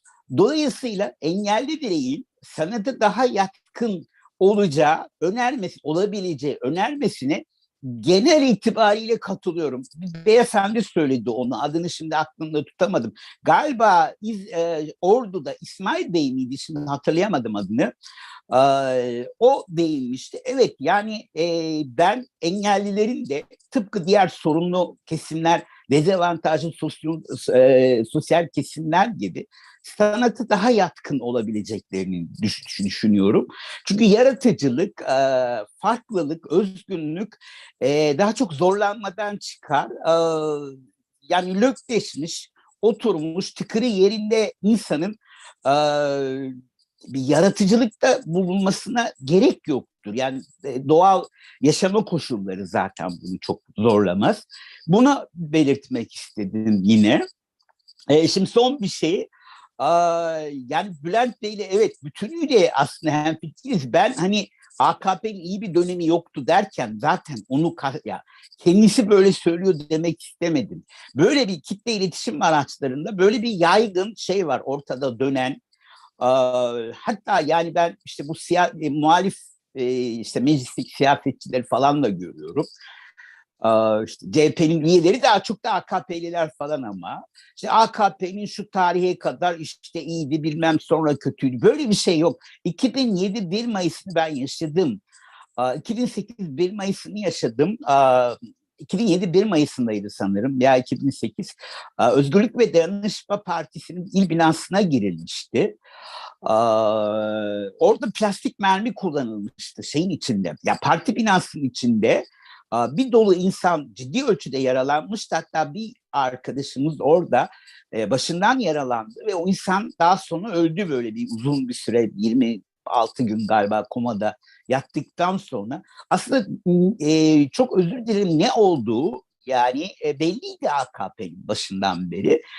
Ancak bu doğru değerlendirildi. Yani aslında uç veren faşizm, gelişen faşizm doğru görülemedi bence. Yanlış teşhis edildi. Değişik biçimlerde işbirliği yaptı sosyal kesimler bu anlayışta. Yani Sivas'ta insanları yakan, diri diri yakan adamlardan demokrasi gelişmez. Yani çok böyle geleneğe yaslanan bir anlayıştan demokrasi gelişmez. Demokrasi bence çağdaşlık modern bir tarihsel perspektif içerisinden ancak olanaklı olabilir. Çünkü farklı görmektir dünya. Yani bireyin özgürleşmesidir ve benzeri. Zaten Burak dostumuz hani şöyle kapitalizmi kastetmedim ben. Doğru, yani şunu söylemeye çalıştım. Kapitalizmle sınırlı değil modernizmin perspektifi. Onu söylemeye çalıştım. Yani sosyalist bir toplum da modern olmak zorundadır. Yani nedir modernlik? Çağdaş tıptır, değil mi? Çağdaş tıp. Çağdaş tıp, bilimsel bir bakış, dünyayı bilimsel. Hani dünyanın soru ve sorunlarını dünyanın bilgisiyle çözmek, değil mi? Sekülerizmin bence iyi bir tanımı. Dünyanın soru ve sorunlarını dünyanın bilgisiyle yine çözmek, ele almak ve çözmek. Şimdi bunları söylemek istedim. AKP'nin iyi bir dönemi falan yoktu. Çok büyük bir bütçe kullandılar. Sosyal tabanlarını genişletmek için başta böyle yaptılar. O zaman pek çok kesimle iyi geçiniyordu AKP. Ama sonradan gördük ne olduğunu. Zaten bakıldığında bakın şu da çok önemli. Psikoloji çok önemli. Tabii Beyza Hanım da iyi, benden çok daha iyi elbette. Ben bir özengenim çünkü bir amatörüm ben bu konuları okurken. Kendisi bunun örgün eğitimini almış. Yani ben uluslararası ilişkiler öğrenimi gördüm. Siyaset bilimi, uluslararası ilişkiler. O da değindi. Yani şunu görmek lazım. Erdoğan'ın yani son bir şey tabii belki çok ilgili de değil ama Erdoğan'ın izlendiğinde zaten çok otoriter bir kişilik, narsistik bir kişilik yapısına sahip olduğu ilk anda görülüyor. Konuşma üslubundan, bakışından.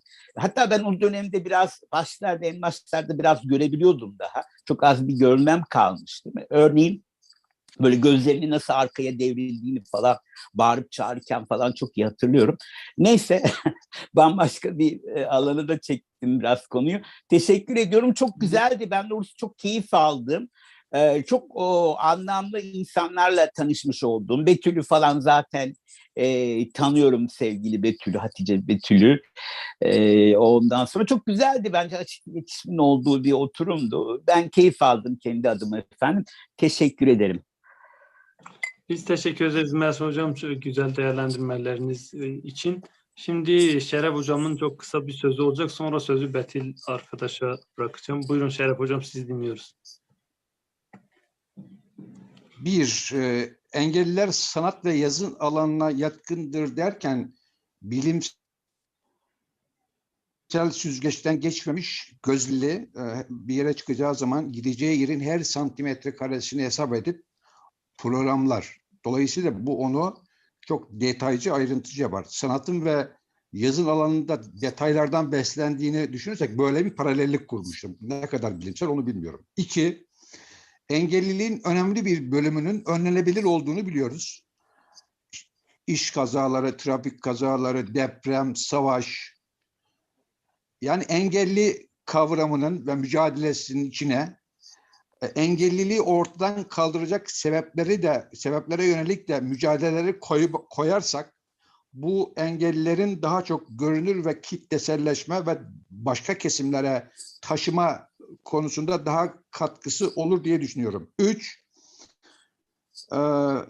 Ben emekli gazeteciyim. Engellilik kavramıyla 45 yaşından sonra tanıştım. El yordamıyla farklı bir haber yapma refleksiyle bir engelli haberi yaptım. Daha sonra dünyada yaşanan herhangi bir dram karşısında tepki veren bir kültürden gelen biri olarak yanı başımda yaşanan dramları niye fark etmediğime yönelik bu dünyayı tanımaya, anlamaya, algılamaya çalıştım.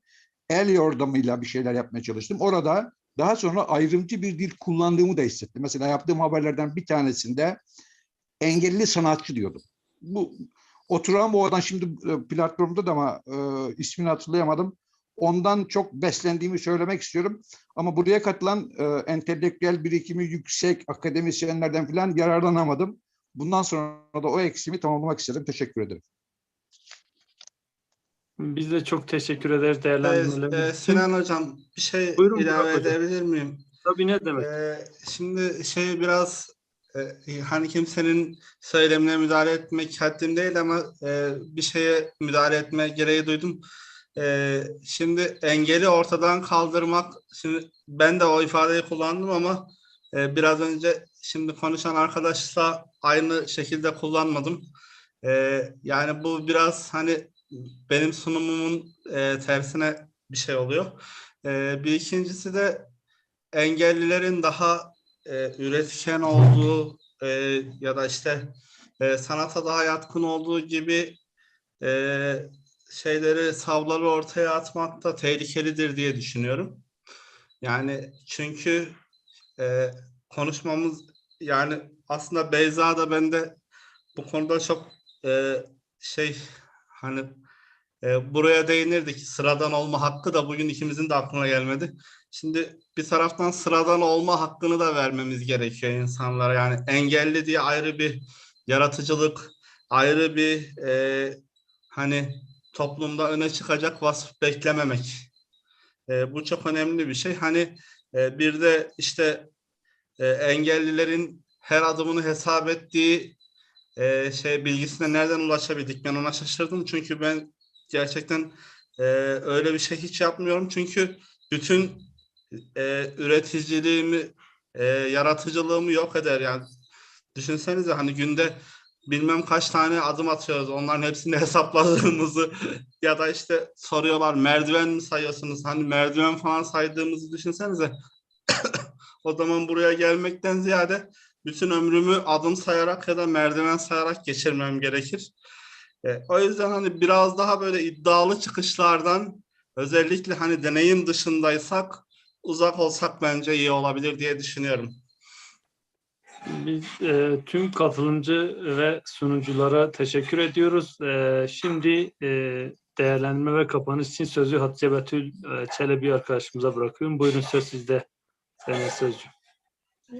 Öncelikle ben bütün katılımcı arkadaşlara gerçekten teşekkür ediyorum. Yine çok beslendiğimiz bir çalışma oldu. Umarım bütüne de katkı sağlar. Birkaç ilave yapacağım ben, çünkü bütün arkadaşlar çok yoruldular. Artık kimseyi çok yormak istemiyorum. Öncelikle şu ana kadar neden başarılı olamadık? Bu çok önemli. Çünkü biz engeller olarak politik ayağını hep eksik bıraktık. Mücadele hep STK'lar üzerinden ve aynı negatif engelli kültüründen beslenerek kendisini yeniden var etti, o kültürü besledi. Dolayısıyla artık politik bir mücadele olarak burayı görmemiz çok önemli. Engellilerin bunu böyle görmesi, ama aynı zamanda bütün insan hakları savunucuları ve demokratik alanda mücadele eden ırklar, etnik kökenler, inançlar, kadın ve LGBT artı için mücadele eden bütün demokratik kesimlerin engellilik mücadelesinin de bir demokrasi ve insan hakları mücadelesi olduğu perspektifini görmesi çok önemli. Dil konusunda çağrı yaptık. Bu çağrımızı tekrar buradan yeniliyoruz. Genel olarak aslında hep bir toplumsal bir savunmamız vardır. Ama işte ben etkin değilim, ama ben iktidarda değilim ki, ama benim yetkim ki. Hayır, aslında hepimizin kendi çeperinde yapacağı şeyler vardır. Örneğin bu değişimi ve dönüşümü başlatmak için biz şu an kültürel bir dönüşümden bahsediyoruz. Dolayısıyla bu kültürel dönüşüme öncelikle aslında topluma yön veren bütün öncülerin katkı sağlayabileceği bir yerden işe başladık. Dolayısıyla buradan savunabileceğimiz bence hiçbir yer yok. Yarından itibaren hepimiz kendi çeperimizde, aydınlık gazetecisi, yazarı, siyasetçisi ya da toplumun bütün diğer fertleri olarak bu alanda mücadeleye bir üretim ve bir katkı sağlayabiliriz. Bu küçük şeylerin, yani yaşamdaki kelebek etkisinin hiçbir zaman bence göz ardı edilmemesi gerekiyor. Burası çok önemli. Özlem Hanım medyadan bahsetti. Medya konusu çok önemli. Aslında medyada, bütün alanlarda olduğu gibi medyada çok büyük bir kirlilik var. Ve aslında bu kültürün sağlıklı dönüşümü adına orada sorumluluk hisseden, ilkeli ve etik çalışan her arkadaşın konuya duyarlı olması gerekir. Fakat İktidar gerçekten makroda kendini had safhaya eriştirmişken mikroda da küçük iktidarcıklar olarak biz dolaşıyoruz. Toplumun o kirliliğinden azade olamıyoruz maalesef. Çok basit bir örnek vereyim. Sosyal medyada uyarılardan bahsettik, katılıyorum. Bu konuda sürekli aktif bir şekilde uyarılar yapıyorum ve büyük hayal kırıklığı yaşatan arkadaşlarımız var. Özellikle geri zekalı kelimesinin kullanımı. Altına yorum yaptığınız zaman hemen bir savunma oluyor. Hemen size karşı bir karşı duruş gelişebiliyor. Yani toplumsal olarak kendi doğrumuza ve kendi sahip olduğumuz görüşe de bir iktidar perspektifinden bakıyoruz. Onu koruma çabası içerisine giriyoruz aslında. Gerçekten hepimizin toplumsal olarak dönüşüme ve kendi içimizdeki o kirliliği arındırmaya ihtiyacımız var. Ama katılıyorum, medyanın dönüşmesi, medyadaki bu negatif engelli resminin dönüşmesi açısından çok elzem, bunu hep söyledik. Bir diğer konu, tekrar çok dil ile ilgili çok küçük bir hatırlatma yapmak istiyorum. Şeref Bey'le bir soru yöneltti, onunla bağdaştıracağım. Biz engellilik mücadelesini bir kimlik mücadelesi olarak isimlendiriyoruz. Kimlik mücadelesini bir politik mücadele olarak görüyoruz.